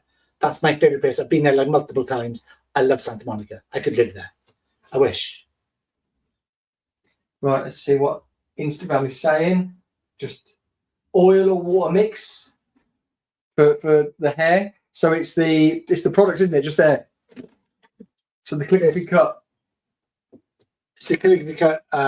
It's the hydro spray. The hydro spray is so good because it actually it's a 6.2 pH, and that would just keep the cuticle slightly closed, so it's easier to cut. So that's what I think is a really good cutting tool for this particular blade to keep the hair in the best possible condition. So that's why this used with that works so well together. All of them together are a great combination. So I think that's really, really cool. Love the colour of the doll head. Yeah, me too. And the person who did the colour, she always says, can she have a shout out? Yeah, go on. Matilda. Thank you, Matilda. She did it in the salon. Did you see? Matilda did it. Yeah. I met Matilda yesterday for the first time. Yeah. Right, so I put the other fringe in now. Do you know how we did it actually? Don't go for it. So we filled up the basin with water. No way. And then we squirted. Yeah. We put in yellow and red intensities. Yeah. And then we just dunked the head in. Yeah. That is how we created all of our colours that are going to be shown today. The blue is a very, very light sun-kissed, like sky blue on the root. and it's just a little bit more intense on the ends. We did exactly the same. We just left the ends on for longer. Can you see what I'm going to do with that fringe now? Yeah. Can you see what I'm going to do? This is what I want to do, really. What do you want to do, bangs? What brand, please? Is that product? It's the calligraphy cut. Calligraphy cut, their own brand. So I'm going to put this. I'm going to put the fringe in. I want to put it in. Okay. All right, he's going to do what he wanted to do. He doesn't listen to people. Oh, no. Well, I'm going to do the one that I've done the next one. Yeah. And who asked for the back, the full fringe? Full fringe. Anthony. So I'm going to do Anthony's one the way that I would do it in the salon, because I'm halfway there. And I think I'm going to do it this way. So you're going to do bangs? No, not really. Though, no, because it's kind of like it's going to be soft, man. Okay, I thought just because California entered the chat. Yeah, but I've gone all California. Yeah, man. I love California. Love it. I absolutely love it. I've never. Oh, I've been to LA. Yeah, well, yeah, you're California. You're in California, right? Is Miami California? No, Florida. Florida. Yeah. Las Vegas is Nevada. Not far though. It's about 4 or 5 hours from LA. Yeah. Yeah. Do you want to hear a story about LA? So I love a story, you know me. We were staying at the hotel, which was in it was SLK maybe in Hollywood. Yeah. And we were there partying for 2 days, and then we went to Eva Longoria's restaurant for some steak. Did you? Yeah. And then we got back to the hotel. We were all packing, and we were being all ushered out quite quickly for some reason. Reason for Harry Styles was having his 21st birthday there. Really? Yeah. Didn't see him, but somebody's seen Justin Timberlake there. So I had a stag do my bachelor party. Yeah. In LA. I had it in on Ocean Boulevard, I think it was. Wherever the Viper Lounge was. Ocean Drive has it, I think. Anthony said, "Thank you, love it. Whoop whoop." Thank you, Anthony. Thank you, Anthony. Good job. I went to my first stag bachelor party in the Viper Rooms, and the Stacey's from Northern California by Monterey. Oh my God, Big Little Lies.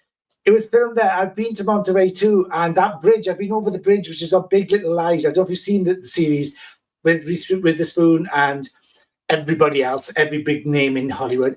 Best series ever. Loved it. All set in Monterey. What a cool place to go. Loved Monterey. I hope you like my fringe as much as Monterey's unbelievable. It's beautiful. Yeah. Up near Monterey, Carmel, up towards San Francisco.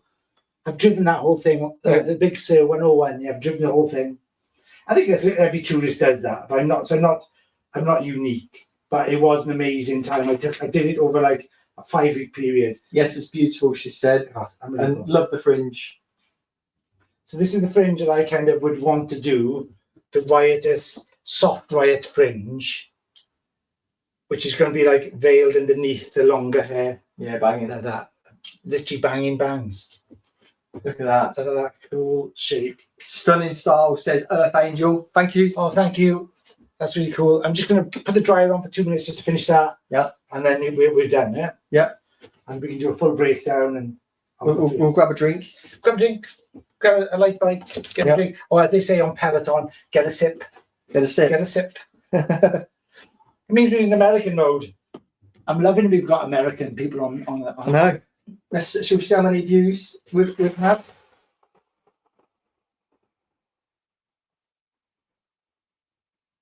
Five and a half thousand.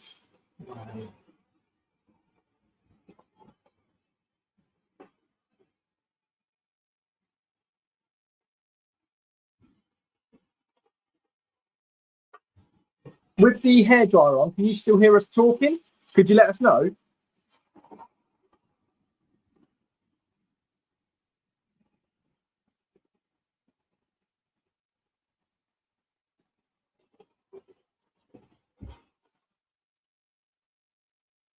Yes, I can hear you now. Oh, perfect. So, yeah, because you've just joined us. Oh, not now. Okay, no worries.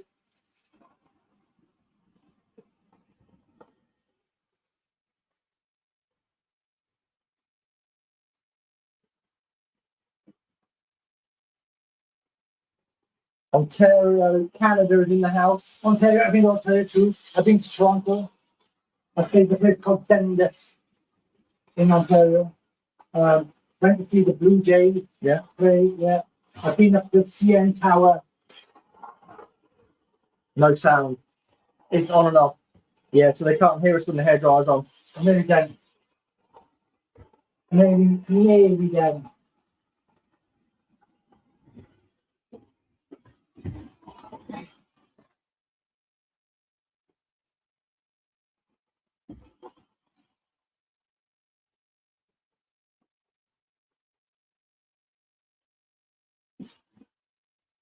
I'll switch it off.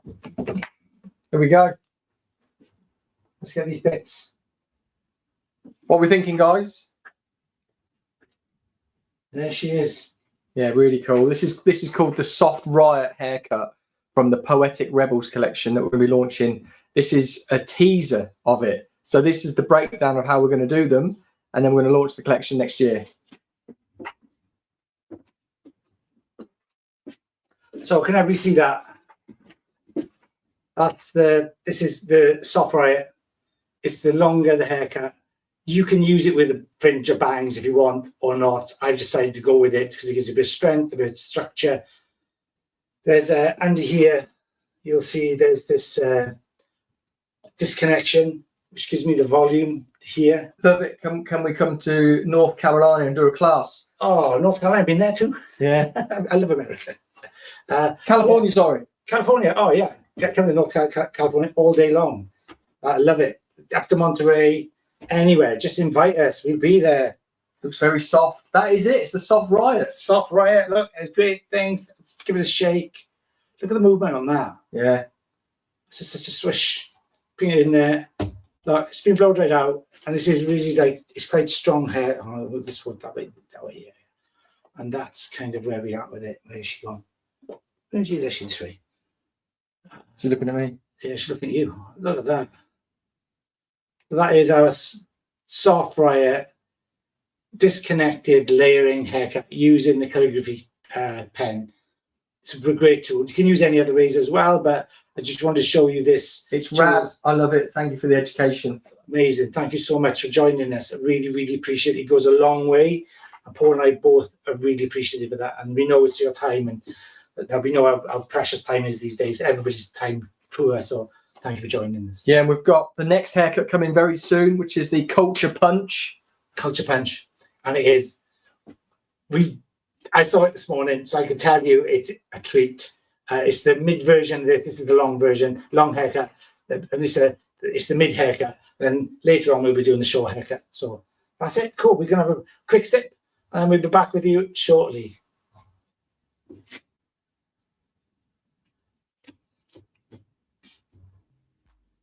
Stay tuned. Where's the video gone? Where's the video going? Where's the thing going? We're on the short break.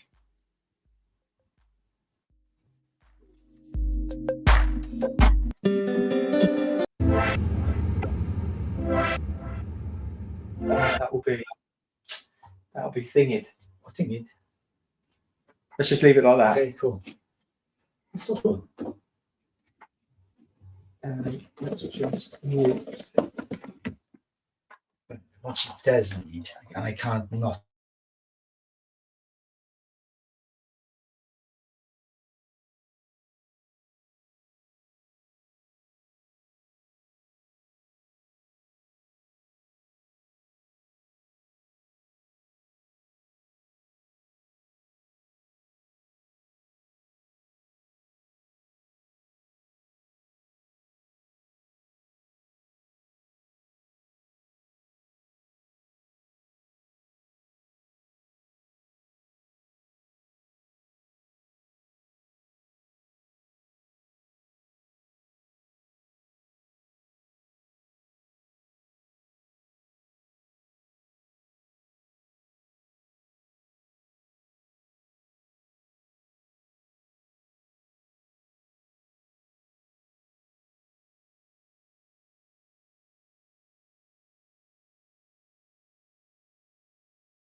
Audio is back. Hello, everybody.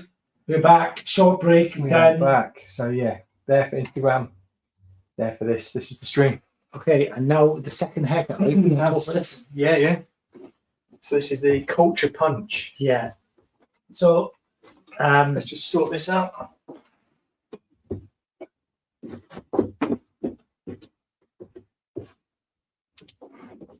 setting up. So we're going to pause and refresh what we are doing with this collection, where the collection came from. For anybody who's new, who's just joined in, welcome. We've done the one haircut so far, which is all finished now properly. So bring a sneak peek to see what it's done. So this is what we've done. Yeah, while I'm setting up, and I'll go through sectioning. Before pausing that, just to show you what I've done. So this is the actual haircut that we've done. This is the soft riot. So it's really like a soft, longer. It's the longest of the haircuts. It's got that 60s inspiration, really, and that's what it's all about. The collection is called Poetic Rebellion, and it's all about texture and movement. And this is a longer haircut. I let the viewers decide for the fringe. So Anthony, who I've just connected with on Instagram, he gave me the idea for the fringe. Also Lynette up in Monterey, she wanted the side fringe. I showed that, but I left it long enough that I could put this fringe in too. And and I've just finished it off. I've just cleaned it all up, smoothed it all out a bit more, and so you can see the actual shape. And it's really beautiful. It's a great cultural haircut. I love that. And this is the longer of the shapes, and when it moves so well. Carry on, mate. That is the door. That'll be just with all the shopping. Okay, cool. I will be back. Keep on disappearing. So Paul is going to do the second haircut. This one. We've been talking long and hard about this, and the whole idea of Paul's just going to let his wife in, who's done all the shopping, and she's heavily pregnant, so he has to go and let his wife in. This is going to be the medium haircut. It's based on kind of all the variations of a shag, the wolf cut, and it's in our interpretation, but again, using the calligraphy tool. And we're not sponsored by calligraphy. I want to make that really clear. We're not sponsored for them. This is not a thing. It's just tools that we've just acquired, and we now use them and showing how we feel they're best used, and giving you ideas. The sectioning patterns that Paul and I are using on both the haircuts can be done with multiple tools, whether you have a razor, normal scissors, or even your thinning shears. So thinning shears are something I use a lot. I use them in a specific way. And this is going to be the ideas about how we do that. But Paul's going to use the calligraphy pen today because we want to show what it can do. And actually the collection, the Poetic Rebellion collection, which this is part of, is about texture. And we wanted to show how calligraphy pen creates the texture and movement that we wanted to show in this collection of 3 haircuts. And this is the middle haircut, which Paul's going to explain. And this is the Culture Punch. What a great name for this. And so let's get on it. Paul's going to go through it. Let's get stuck in. So, Culture Punch. If you joined us just now, we were talking about it earlier. We use all the latest technology to be able to brainstorm and come up with terminology, really, and trend names just a little bit quicker. And the Poetic Rebellion was in there, and then it came up with a Culture Punch. And for me, seeing where these types of haircuts are coming from, you've got a culture which is a younger generation of wolf cuts and shag haircuts and all this that they're looking at. But then you've got more of a Korean inspired, where you've got the hush haircut. So the Culture Punch is going to be inspired by that, really. I'll talk you through the section pattern. I'll catch my breath after running back upstairs. Oh, where's that spray? Spray's in the bag. So we're going to be using the calligraphy cut today, and we'll be using what's it called? The hydro spray. Hydro spray. And I did say that, to be completely upfront, we are not being sponsored by Calligraphy. No. We're literally interested in the latest tech and the latest tools, and we're going to be doing something later with the scissors. We're both using the same scissors from Colin at Yoy Scissors, wings, ochre, texturizers, soft cuts, thinners. So we just really like to use what we love to use, and we sort of what's the word, like search out these sort of things, don't we? Yeah, we got to see what's happening next, how we're using. And I did education the other day for another brand for Joyco actually in Manchester, England, and I met a guy who worked with calligraphy, and I knew about it, and he explained it. I saw the tool, and I acquired it myself, and that's how it became this. And Paul already had one, but he hadn't unboxed it. So No. So I got on it and I was like, mate, you've got to try this. Yeah, I've already got one. So yeah, so this is it. So if you are curious, please add a comment on what you think Paul's going to be doing. And if you agree what we're trying to do by bringing texture back and making texture the focus to 2026 to bring back the craft of haircutting, then leave us a comment. Yeah, so let's get into the section pattern.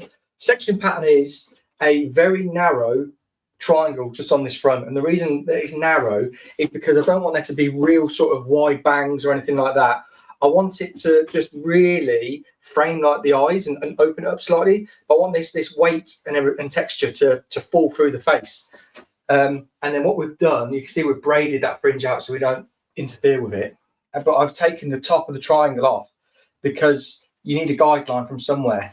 So this piece of hair here is going to act as our guide for the sides, but also for the back section. Oh, we just had some comments in about the haircut. Yeah. They said they love the fringe. Stacey Lynn 44 says she loves the fringe. Earth Angels, who's been with us almost since the beginning, she says stunning style. Thank you so much. Really cool. We got Princess Diaries. I love that. That's a great name. She says, wow, love the cutting tool, love the colour.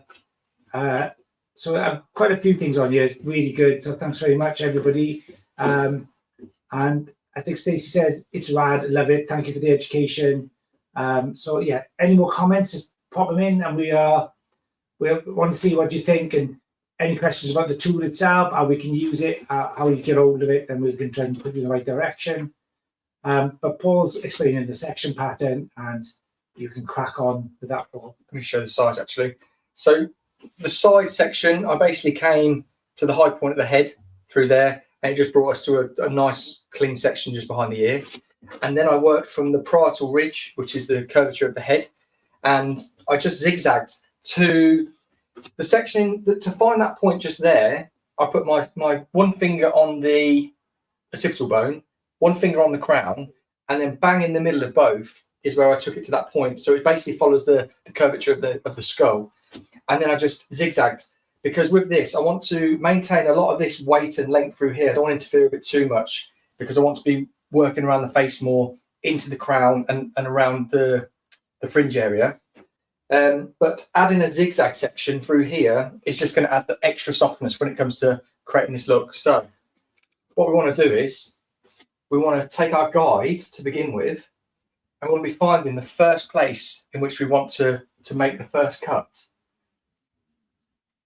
So let's just detangle, and we're just going to pull down. And should we go to the nose, the lips, or the chin? Oh yeah, good question. Let us know in the comments. I know what I know what I want. Okay. We'll give it just a couple of minutes, just until somebody gives us the first person to throw the nose, the chin, or the lips at us. Yeah.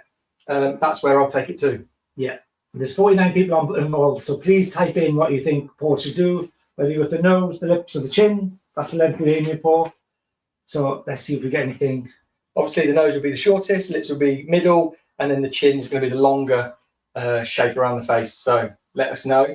And we're going to be using the calligraphy cut tool. So if you've just joined us, this is a really beautifully crafted piece of kit. It's heavy, right? It is heavy. It's got a lovely weight to it, and it's just like quite elegant in the way that you sort of work between your hands and your fingers. And it's got two edges to the blade, so there's one up here and one down here. And the way that this is crafted to give you that bevel, Ian was telling me earlier, that's to create the perfect 21-degree angle. So has anybody said the nose, lips, or I haven't had anything at the moment, believe it or not. Right. This will be left to you. So we're going to go to the nose. I would have said nose. Let's go tip of the nose, I think. Yeah, let's go to the shortest. So all I'm going to do is just pull this down, not overly tight, and then just have that here, and I'm just going to work that blade in there and how like clean that just comes off. So this is going to act as our guide for the whole haircut, except the fringe. The fringe is going to be slightly disconnected. Now what we want to do from the side is we want to be working on a diagonal back section, not too exaggerated. You can see it's just, there's the angle. So it's not like a 45 degree, it's probably 21 degrees if I'm honest. And what we want to do here is, the reason we put that guide in is because we want to have balance on both sides and we want to make it really easy and simple to understand. So we just want to make sure, I'm going to try and stand out the way so you can all see. Body position normally would probably be right in front of it, so I could work. Yeah. But what I'm going to do, just detangle, and I'm going to grab the guide. And where this hair is vertical here, I'm going to pull forward. I'm just going to twist my fingers. Reason for, we want to be creating some over direction. The over direction will then come around about here because we've got a bit of elevation, over direction, which is then going to maintain a little bit more length around the face. So let's bring this guy back in.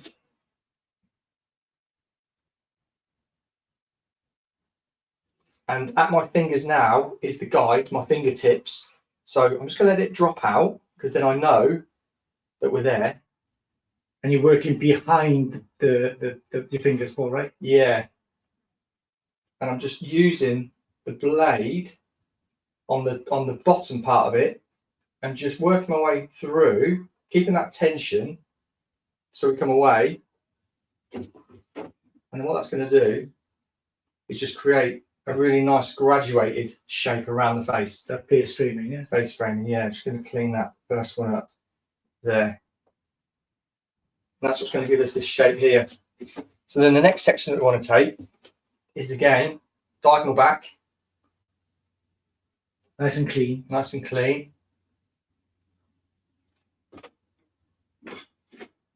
I'm just going to pull. I'm not going to use that piece there now. I'm just going to use what we've already got in the hair. If you'd have been watching earlier, Ian would have used it like tracing paper. But I'm just going to slightly elevate and then find that underneath section that we were just working with.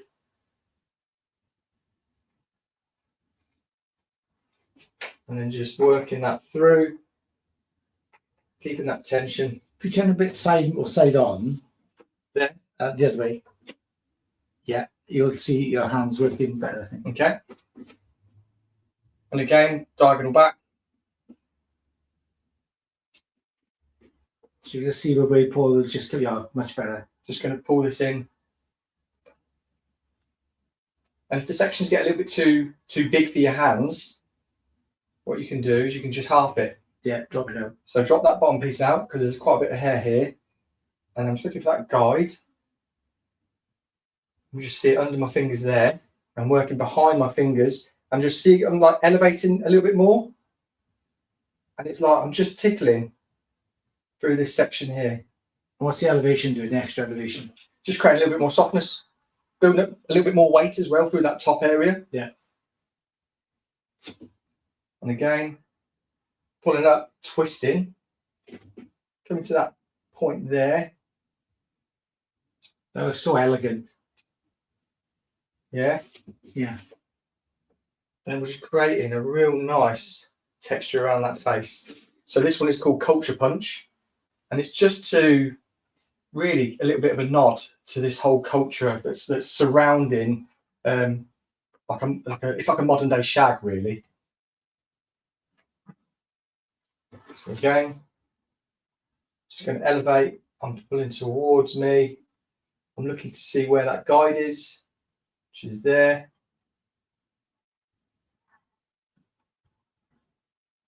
And then just taking off that hair. I halved it again so it can fit in your hands a little bit easier.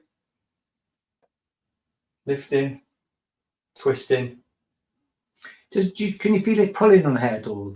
No, it's a similar feeling to a tangle tease brush. You know, you think you're ripping people's hair out, Yeah, and you're not. You're just detangling really, really nicely. yeah. I think razors. I think that's what puts some people off as well, using razors, because they think, oh, and maybe that might be a bit of a wrong way of using them, where they're sort of hacking through the hair. Yeah. But working with a blade, an open blade, you get that sound anyway. That sort of ASMR sound. Yeah, this is relaxing, isn't it? Okay. Has anybody ever seen the calligraphy cut before? Are you aware of it? Because it's been around for way longer than I thought it'd been along. Yeah. I think it was released in about 2013. Paul, is that right? See something? Well, we've seen something from 13 years ago, didn't we? Yeah. Was it 13 years ago? Yeah. Which was, what's that? That would have been 2013. Yeah. Or 2012. So it's been quite a while. It was born in Germany as a concept. I think. Yeah. Frank Borman. He invented it. He's another hairdresser in Germany. I just want to show that so you can see all that. That's really cool. Shape and texture we're building into there, and we're just going to do exactly the same on the other side. That's really nice. But yeah, carry on with what you. No, just saying that it had been around a lot. I thought it was a brand new tool. I thought it was something that was brand new to everybody, but actually, it's been around a long time. So how I had never heard of it before up until recently. I just don't know how I avoided that because I'm always on the lookout for new stuff. Yeah. But again, this is just a diagonal back section. Hair is being brought up and then twisted. I used that guide, and now I'm just finding my guide that I was. I've just halved this section to make it that little bit easier to work with. And that twist, does that keep like the length on at the bottom or keep it strong at the bottom? Is that why you do that? Yeah, both really. So we go again. Then we're twisting. We're just finding where we started.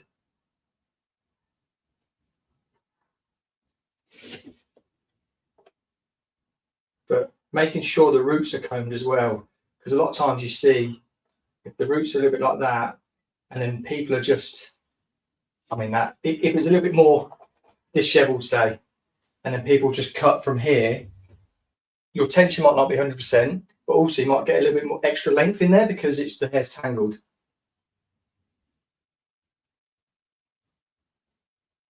So we're finding again our guide. Tom Ross. Is the name of the collection anything to do with you two wordsmiths?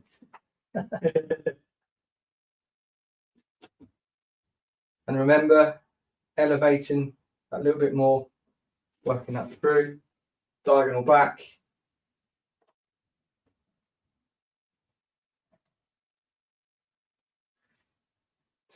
And then elevating just a little bit more. We find our guide.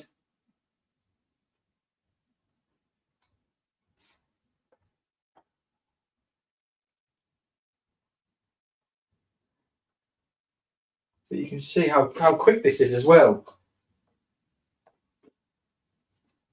And if anything, it's a little bit more feel in the hair.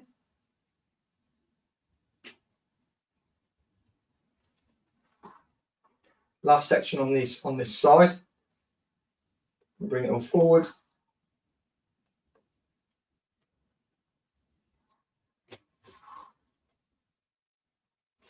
And we're going to elevate fully.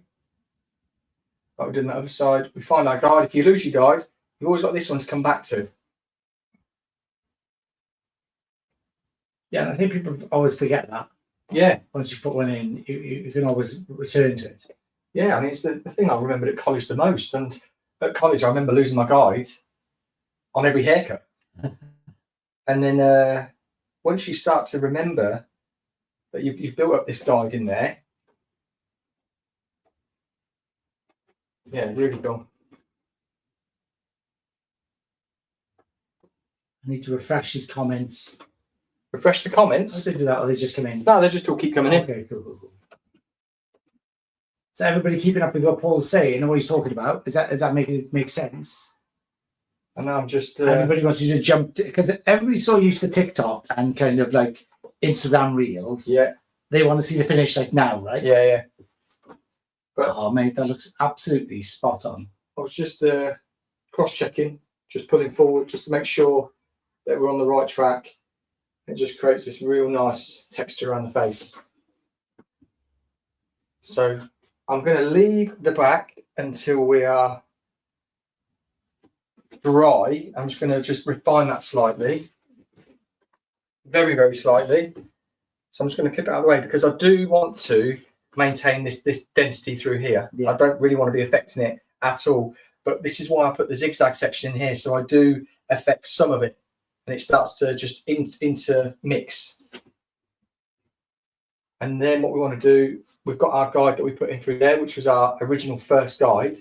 I'm just going to draw a centre back section by about 1 centimetre. So it gives us this. And then when we come to this fringe area, we find that first section that we cut, which was at the tip of the nose. And I'm going to cut from the guide. So I'm going to find the guide, which is there. And I'm just going to come through. So I'm just going to spin this around.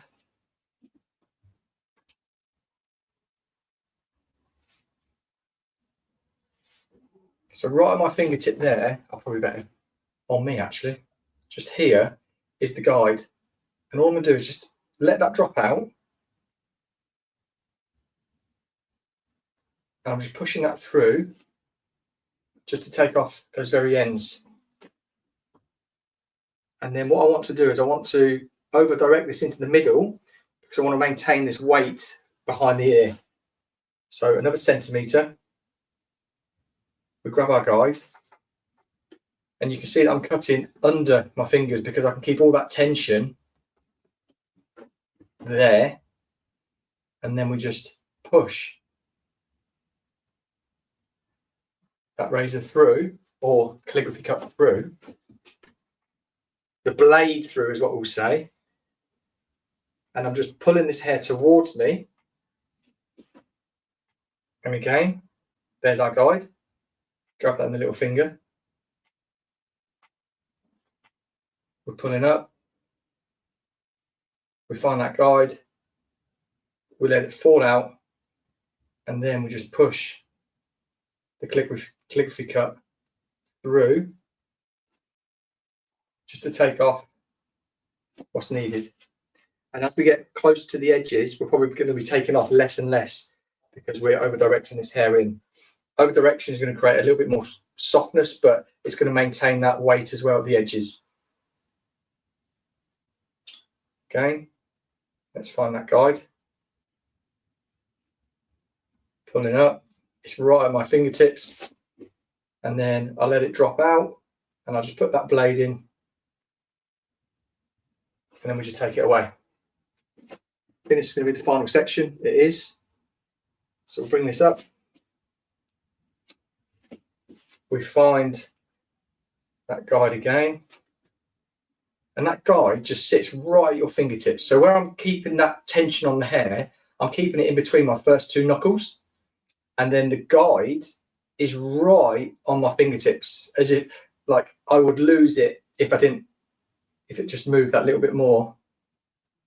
And I'm just going to push that into there to take that length away, and then to create just a little bit more texture and lived in layers there. So I'll try and show you a different way of the shape being formed through there. Let's get rid of that clip. And I still want to be cutting from the guide, and I still want to be over directed into that middle. How could I want to show you it over directing? So from here, so you're going to see all this hair on the side being pushed up into that middle. I'm doing exactly the same as I did on the other side. I'm still finding that guide, putting that in my fingertips, bringing it up to the ceiling, creating a bit of an angle with my fingers, and I find the guide, and as it starts to drop out, I then just push the calligraphy cut into the hair, so it just creates that layer. And again, another centimetre, pushing up into that middle, finding that guide. We've got it just there. So what you should see now, this hair here should be straight to the ceiling. This hair should slightly be angled over.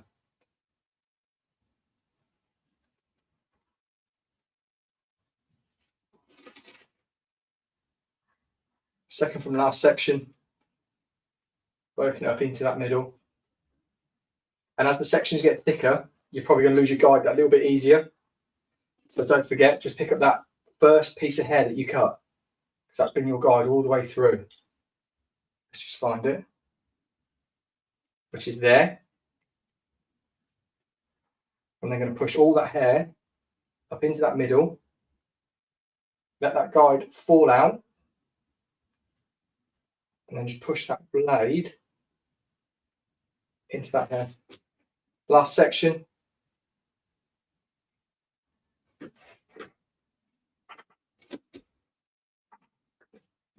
Find that guide, which is right at my fingertips. And a top tip by Ian. When you're working sort of like with, I suppose, elevated, really, rather than being down here, you could probably have a bit more control because you're working with gravity as well. When you're working up here and the hair's tending to fall, work with the blade, which is closest to your hand, because then you've got a lot more. Oh, it holds tension better. Yeah. But you should be able to see there, we've created a lot more texture, but we've kept all of that weight down here. Now, if we want to affect the length slightly by just refining, how could we do it with this? So let's just bring her up that little bit.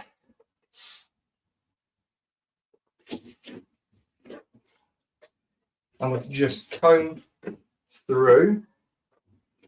And if it's seen as a little bit straggly, I know a lot of people in videos often say, oh, you're going to cut the ends. Some people want to see it really blunt. So what we'll do, because there's not much hair left here because we've taken away a lot of it with the layers, I'm just going to pinch it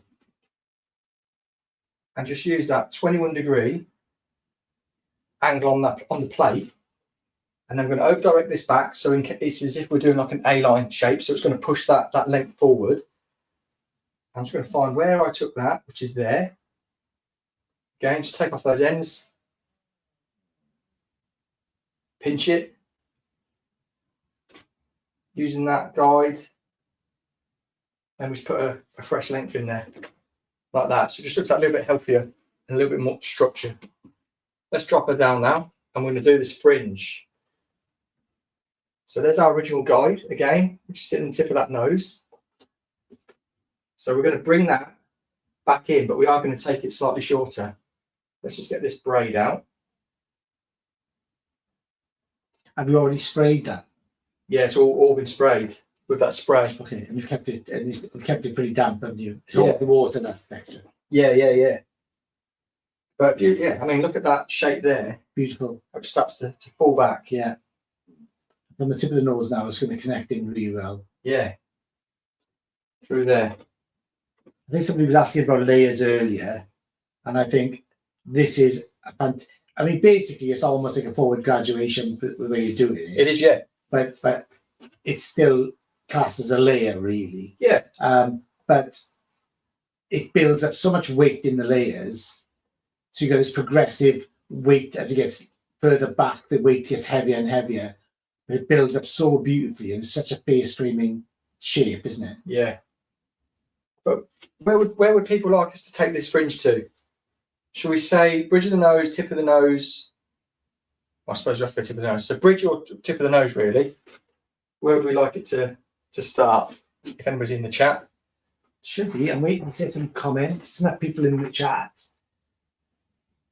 Everybody's a bit quiet at the minute. Somebody give us a nod. People on lunch. People on lunch, yeah. We've just so.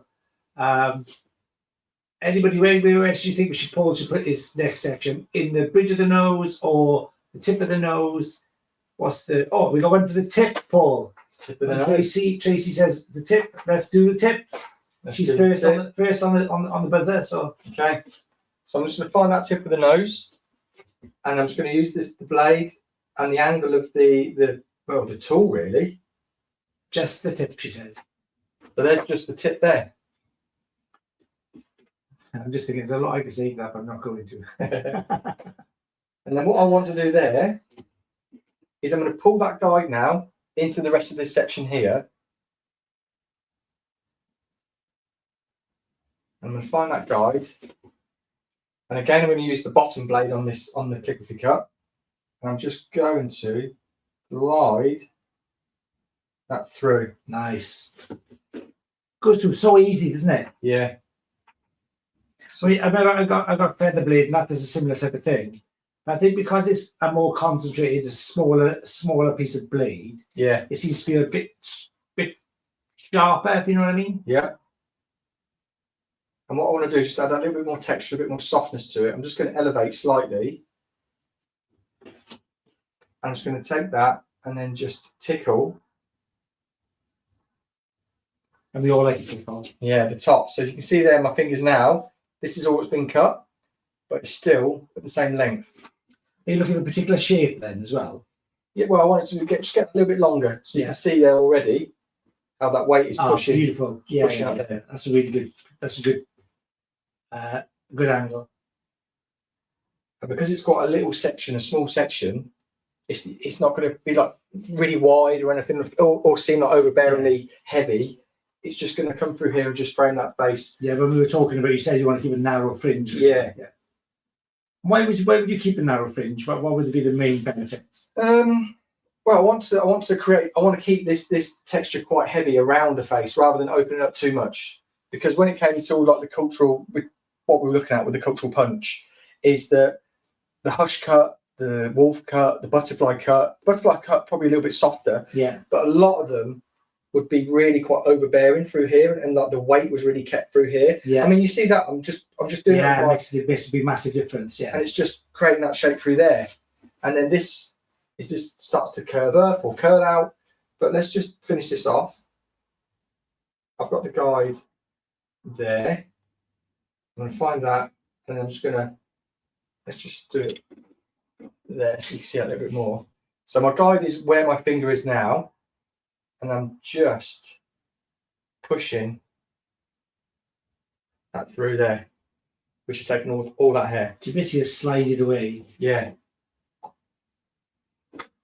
And there's that tip of the nose skimming fringe. But like we did on the other side, just to loosen out that little bit, I'm just pulling it. I'm just going to elevate it slightly because I just want to take off a little bit more of that weight on the front. Yeah, so it doesn't lag down. Right? Yeah. And then, again, what makes it so simple with the calligraphy cut? Tracy says that's beautiful, Paul. Ah, thank you, Tracy. What makes it so effortless with this and not going through the section rather than working on top of the section is how this is crafted. How you've got that angle there, literally sits on the hair, and as you just pull away, it just takes it away. It's really quite cool. Right, we're done. We're done with this. Let's just get some products in, and shall we diffuse? Yeah, I think diffuse would be quite an interesting finish to that. Yeah. Get some product in. What should we? We'll use the new Moisture and Joyful. Yeah. So what we're going to use, these are an old school OG, which is the Joyful volumizing styler, which is more like a gel, got a bit more hold than what I want to use as well, which is the Moisture Recovery. For curly hair, this would be great because it's a 24-hour recharge. And a lot of my clients, when I've been using this, listen to this, they've been saying, what happens after 24 hours? It should just be called Moisture Recharge. Yeah. Like 24-hour Moisture Recharge, like what happens after 24 hours? It just like stuff. Yeah. And no, Mira says, Paul, hi, Paul. Hello. But here we go, look. The Culture Punch. This is such a cool haircut. Yeah. So how I'm going to apply the product, I'm just going to section off it in pretty much the similar sections that I cut it with, to be honest. That sort of deeper triangle V through there. And do one pump of Joyful and one pump of Moisture Recovery. And the Moisture Recovery stays on, right? It's not a rinse out. Ah. The treatment as well, right? Yeah, and you can see how thick it is. Yeah. I mean, my hands, look, I'm like a mime.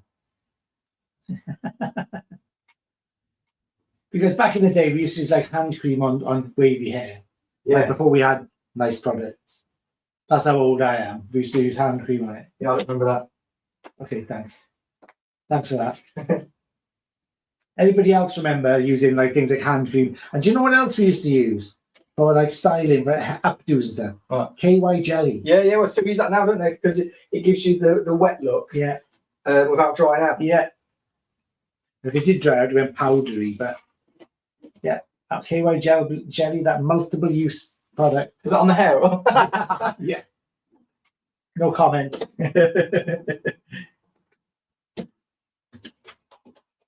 Again, just working those two products in together. That's a good question. What's the weirdest combination of products people have used? What, on their own hair? No, on any clients or on their own hair even. What's the weirdest products you would have used? I used paprika and no, I didn't. I was asking what for then. But yeah, look, you should be able to see this shape of like just starting to materialise before your eyes. I had a flat top once. Yeah. In 1980 something. Yeah. 84, 85-ish. Yeah. And do you know what I used when I was on holiday one year? Because I forgot gel. Got to take my gel with me, and you couldn't get it in Corfu at the time. Yeah. Do you know what I used on my head to make it like stay spiky? See what? No, better than that. Tequila. No, it's close though. Yeah. Close. Lemonade. Oh, did you? Yeah. I used to put lemonade in because it's basically sugar water. Yeah. So yeah, I remember my mate's brother for his mohawk uses PVA glue. Does he really? Just to, yeah. That's crazy. Must be lovely to pick off. Oh, can you imagine? That was in my 84, 85. I've got the pictures to prove it as well. Yeah. Yeah. So hilarious how I used to dress then. Not hilarious, I was really cool. Yeah. But looking back, oh my God.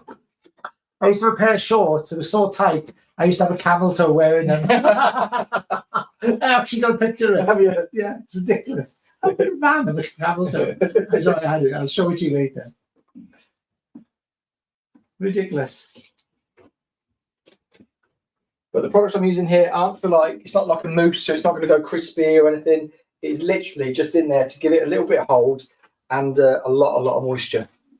I think the movie was like, I think it was called Pretty Little Things. They had like a wet look. Yeah. I finished it. She was in the pool. And his face, similar haircut to that actually. Is it? Yeah. It's a really good movie that. I don't know if you've ever seen Rob Lowe was in it. It was really good. So now I want to do is just focus. Another reason for having the narrow fringe as well, I want to use the weight, which is maintained in here, to push that into there.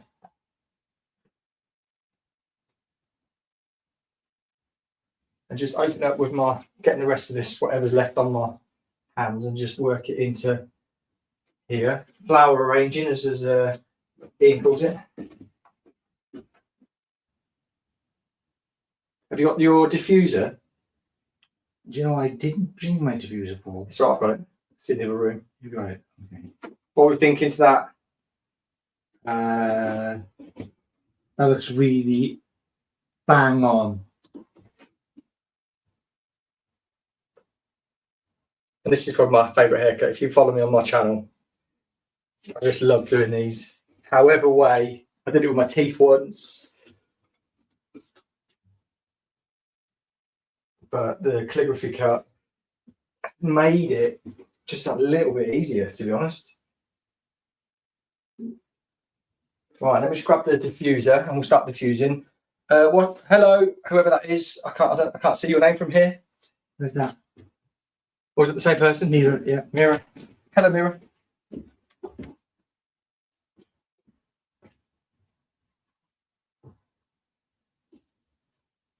I'm just trying to find that movie. Okay. And this haircut here is for the person who just wants to wash and go. And that was one of our main points, wasn't it? When we were talking about this collection into ChatGPT, what did we really want for this collection to be able to do is wash and go. When he listens, he'll agree. Sorry, I'm with you. Go on. Say it again. So we wanted, one of the prompts for this collection was to have it wash and go. Yeah, that was one of the songs. Wash and go, low maintenance, like styled but unstyled. Yeah.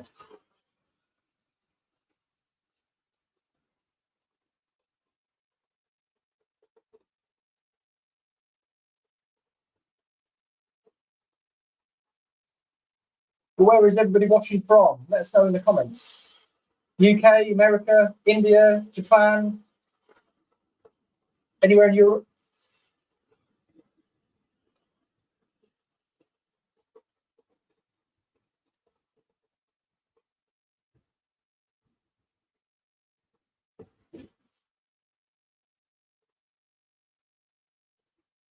America, we've got USA, America. Tracy's gone USA and USA. America, lots of American people here today. It's great.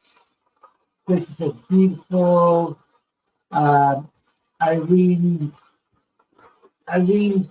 Dudlow is America. Where in America exactly, Tracy? Irene, where in America are you? Are you like East Coast, West Coast? Are you in the middle? Where are you guys at?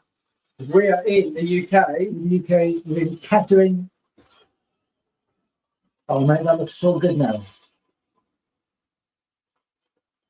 Just tell them our address, mate. What dryer is that, Paul? The Dyson. This is a Dyson hairdryer. And the reason we love it is because North Carolina, Chicago, Illinois. I've never been to Chicago. I want to go to Chicago. yeah, Chicago. Yeah, Chicago. I really want to go to Chicago, the Windy City. So the reason I've been to North Carolina. Sorry, yeah. reason for using, well, the reason we love the Dyson for diffusing is because normal diffusers will be blasting the hair all over the place. Whereas you turn this on and the hair doesn't really move. Oh, brilliant. Yeah, it's really quiet. Do you want to take the diffuser and show the hole through it? So look, this is what's crazy about this hairdryer. You can actually see there's a hole through it. So it's really great technology. And Paul's just bought a brand new one as well. And it's really cool. It's really good. So you can still hear us over the hairdryer. That's my thing. Yeah, that's very good. So in North Carolina, Tracy, what part of North Carolina are you from? It's Savannah in North Carolina. I think I've done. Are you near the I-95? Because I've been on the I-95 from Washington down to Florida. So where are you on the I-95? That I want to know.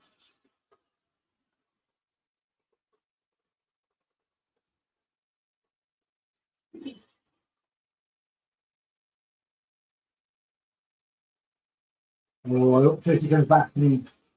I really want to know where in North Carolina she is. Nice part of the world, actually.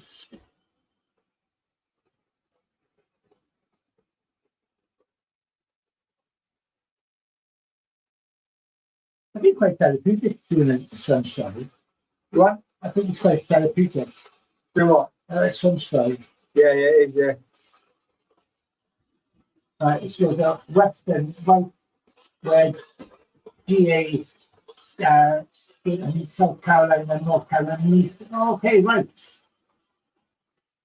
Oh, right, she's right on the borderland of North Carolina and South Carolina. Right, okay. What we need to do before you go is we need to put the shoulders on this. Oh yeah. And then maybe shoot some like side pictures. Yeah. And Georgia, yeah. So when I drove through Georgia, there was a sign that said "Welcome to Georgia." But even better, when you drive out of Georgia, there was a sign that said, "Thank you for having Georgia on your mind." Oh, really? Yeah, I thought it was like the best sign I've ever seen on the roadside. Thank you for having Georgia on your mind. So that always stuck with me when I was traveling. That's cool. States. Yeah, cool. So yeah, really cool. As you can tell, I'm a big fan of the States. Yeah, I love America. Well, we'll be doing some education out there when we get asked. Yeah. But we don't need to. We're connected with everybody in the States now. Yeah, yeah, So if there's any American hair companies out there. yeah. We are the hair pros or hair pros, whichever way you want to spin it.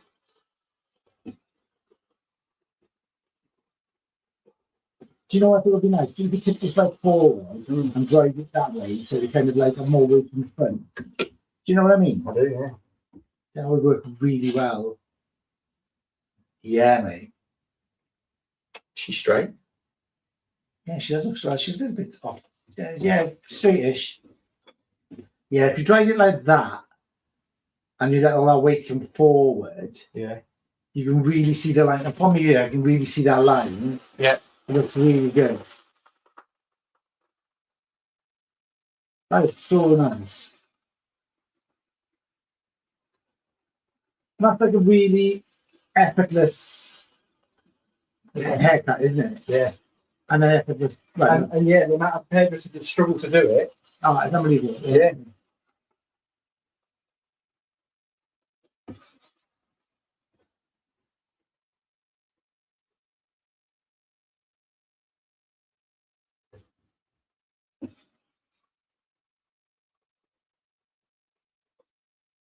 I really like that. Does anybody else like that shape? Did you see the silhouette already? That silhouette looks so lovely. Is there anything anybody would want Paul to change anything? Or what would you do differently, or what would you add to it maybe? And do you let your, when you use the freezer, usually I always take it to about 85% damp. Yeah. And then I dry, sorry, and I leave about 15% dampness in there because I find it dries out better at the last 50% on its own. Yeah, some will do. Some will do. If the hair's obviously finer. Thanks, Irene. Irene says it looks great. Oh, good. Thank you. Yeah, some will would. If it's finer hair, I'd probably work more on products and try and maybe put as much volume in there for them. Because you know, if they struggle to get volume. So we're just going to get this mouse to move.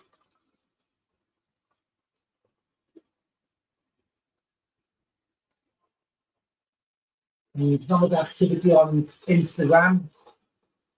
We're sticking with our YouTube family at the moment. YouTube is tearing it up. Yeah, YouTube always does. YouTube is the best platform. I can't believe my bauble. That's really good, mate. Yeah, you've really got to do that one, isn't it? Oh, it's custom bauble, man. Oh, what's hair on it, then? Did it? Yeah, From YouTube. from YouTube. You never send me anything. You know, Do you know what I'm going to do? What? I seen this the other day. Someone did it with a Tom Ford bottle of aftershave, smashed it, and then they stuck it in a picture frame and put resin on it, and it was like it exploded. But I'll do it so it says YouTube and Port's hair, and there you go. Turning a disaster into art. yes, mate. And I'll put that on the wall every Christmas. Have a look. Drum roll. There's a drum roll on there. That does look effortless. It was effortless.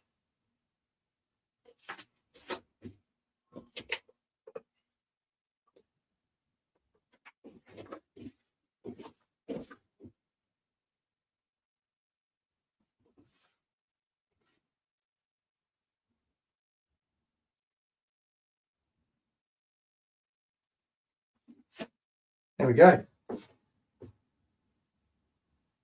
Bring it a little bit closer to the camera so you can. That.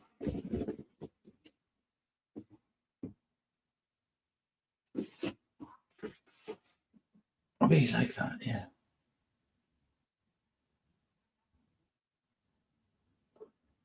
Oh yeah, man. That looks so cool. Yeah. Can I touch it? Yeah. Let's just show the back, just so because people always say that you never show the back. Yeah, and you've done it the same, like even a 10% damp. Yeah. Makes a difference, I think. I kind of like, yeah, really nice.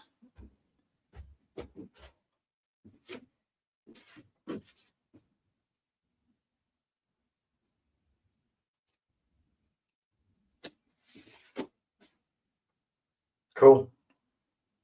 I could play with that all day. Yeah. How cool this collection look. I mean, it looked like a real person, didn't it? Look at that. Mm. Doesn't that just look beautiful and it's like that? I love that. That's exactly what the brief was, Paul. Yeah. I can say you've done that like perfectly. Oh man, that's really effortless. Look at that. That's really textured. Put the two together. Put the two together. There. See how they kind of match up.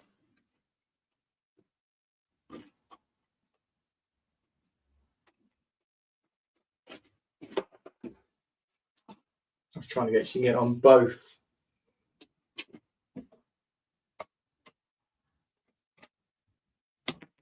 So we got the Let's bring it back here. Oh. Soft Riot, and the Culture Punch. Do you think we fulfilled the brief? How can we do that? How can we do what Elise, is it? Yeah, Elise. How can we do what, Elise? What do you think? Is that a good thing? Is that a bad thing? How can we do that? That's just beautiful. I'm trying to get them both together, but they can't because the tripods are. There you go. And then, yeah, then just let's spin her. So that's the first two haircuts. So Paul, lengthwise, that haircut, could you take it any shorter? Could you do anything different with that? What would you do? Yeah, for sure. Should we do it now? Yeah, you can do. Let's get the calligraphy cut. There's still a little bit of moisture in here, but what I'll do actually, where's that spray? I'll just spray the ends with the hydro spray. Elise is asking how could you do that. I'm not sure how we can do what specifically. Elise, while Paul is cutting, maybe you can tell us what you want us to expand on. Do you know what I'll do? Yeah, go for it. I'll use this here as my guide. Do you know what? I was going to say it's almost to the bottom of the block itself. Yeah, yeah. And then fall backwards slightly. I think it looks like a stronger haircut than that.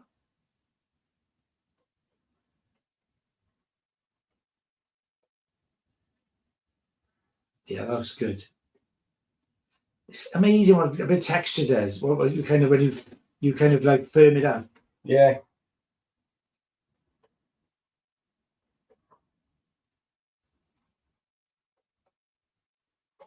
See, and now it looks like a different haircut. I love that fall. That fall's just lovely like that. It's really soft.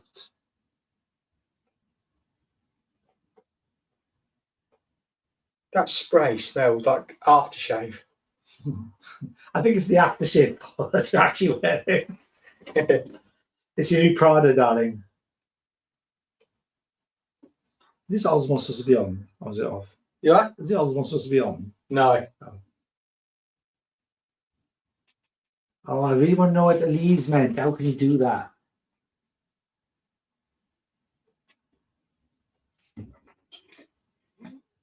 Yeah, that looks. Does everybody agree that looks a bit better? By taking that length down, making it shorter. That looks a more solid shape. I really like that. Yeah.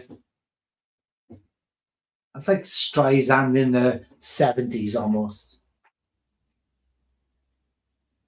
70s, maybe 80s. Love it, love it, love it.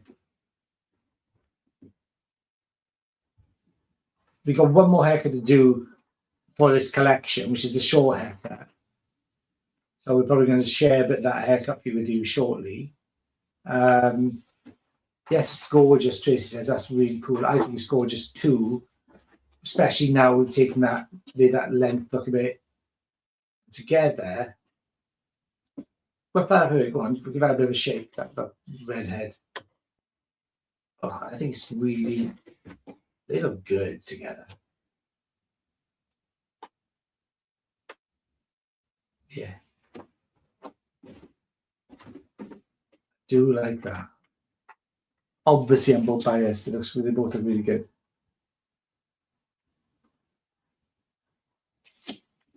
Let's get out of the way so the light just hits them. Yeah, it looks so good.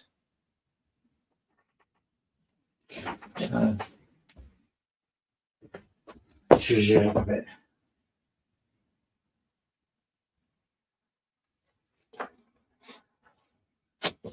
Yes. Flip 10. No, man. No. I just want to play with that. Let's show the looseness of those layers.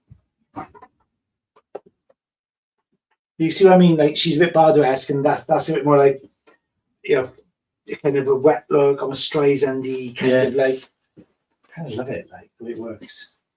It's really good, the nice texture. I just love that shape, though, mate. Yeah, it's really cool. They're both cool. Let's see what our views are on now.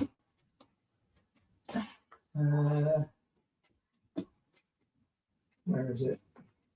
So this is part of the collection. We've got the first two. We've got one more to go. This is the second one. This is the Poetic Rebellion. 8,000. Yeah. So this is the first part of the Poetic Rebellion collection. The collection is first haircut is what's the Soft Riot. Soft Riot. Second collection is the Culture Punch. Yep. And we got one more haircut to come. That looks banging, amazing. That's great. Like that's so process, cool. Yeah. Looks so good. And we got one more to do. So bear with us while we prep that up. There we go. There. Yeah, Tracy, go back and watch from the beginning, because you'll see both haircuts then from the start. I'm going to do another one as well, so it's going to be a bit shorter. Yeah, love that. So this is the Poetic Rebellion collection part 1 and 2. Yeah. One more to go. One more to go.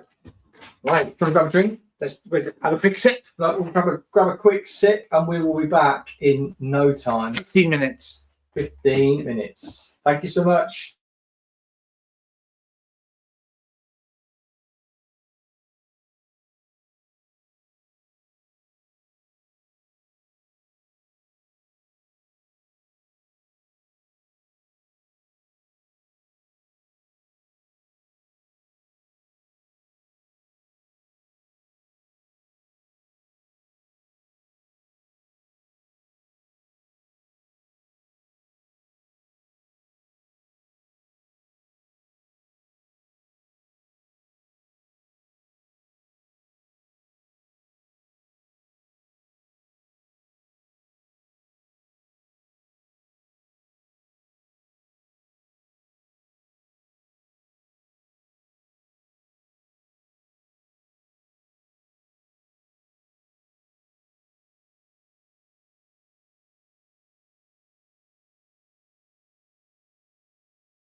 Hey everyone, we are back.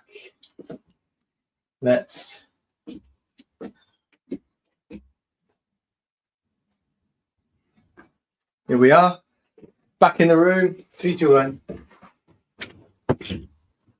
Gonna pull that mat back a bit as well. Oh yeah, that's going to talk a bit, isn't it? Yeah, I think it's because Teamwork. 10 people. How are we doing? There's a couple of comments. I think one is Ian. Yeah, it is. So we've got our third and final haircut today of the Poetic Rebellion. And this one's called the Quiet Rebellion, which is going to be really, really cool. Looking forward to this. The colours, it is Mauve More from Joico's Intensity range. And if you're just joining us, we've done 2 other haircuts this morning.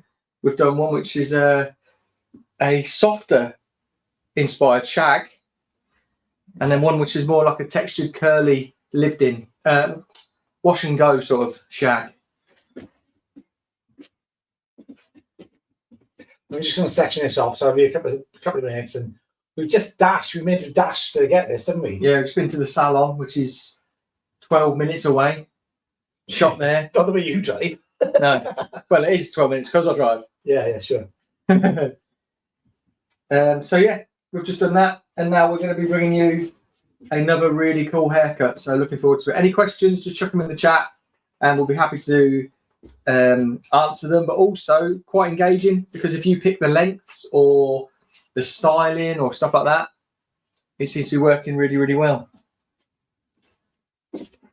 Yep. Right, I think we can open that curtain now, let a bit more light in maybe. Yeah. We had a problem this morning with sunlight.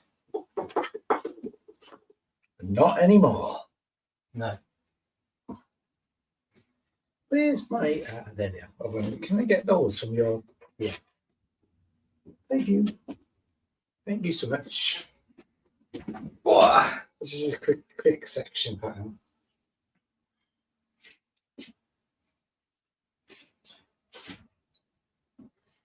We were just talking about, we've really enjoyed streaming. We've been streaming for 4 hours. Is it 4 hours already? 4 hours pretty much nearly on the nose, yeah. That's pretty cool.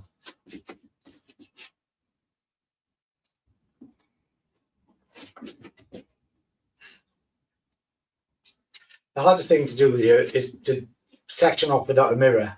Yeah. Did you find that? Yeah.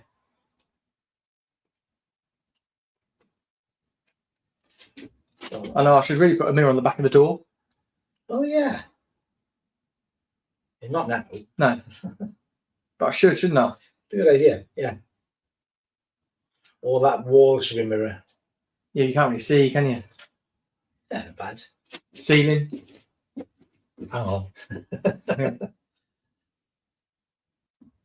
I could actually run a camera, get a long magic arm off the top of that light, actually.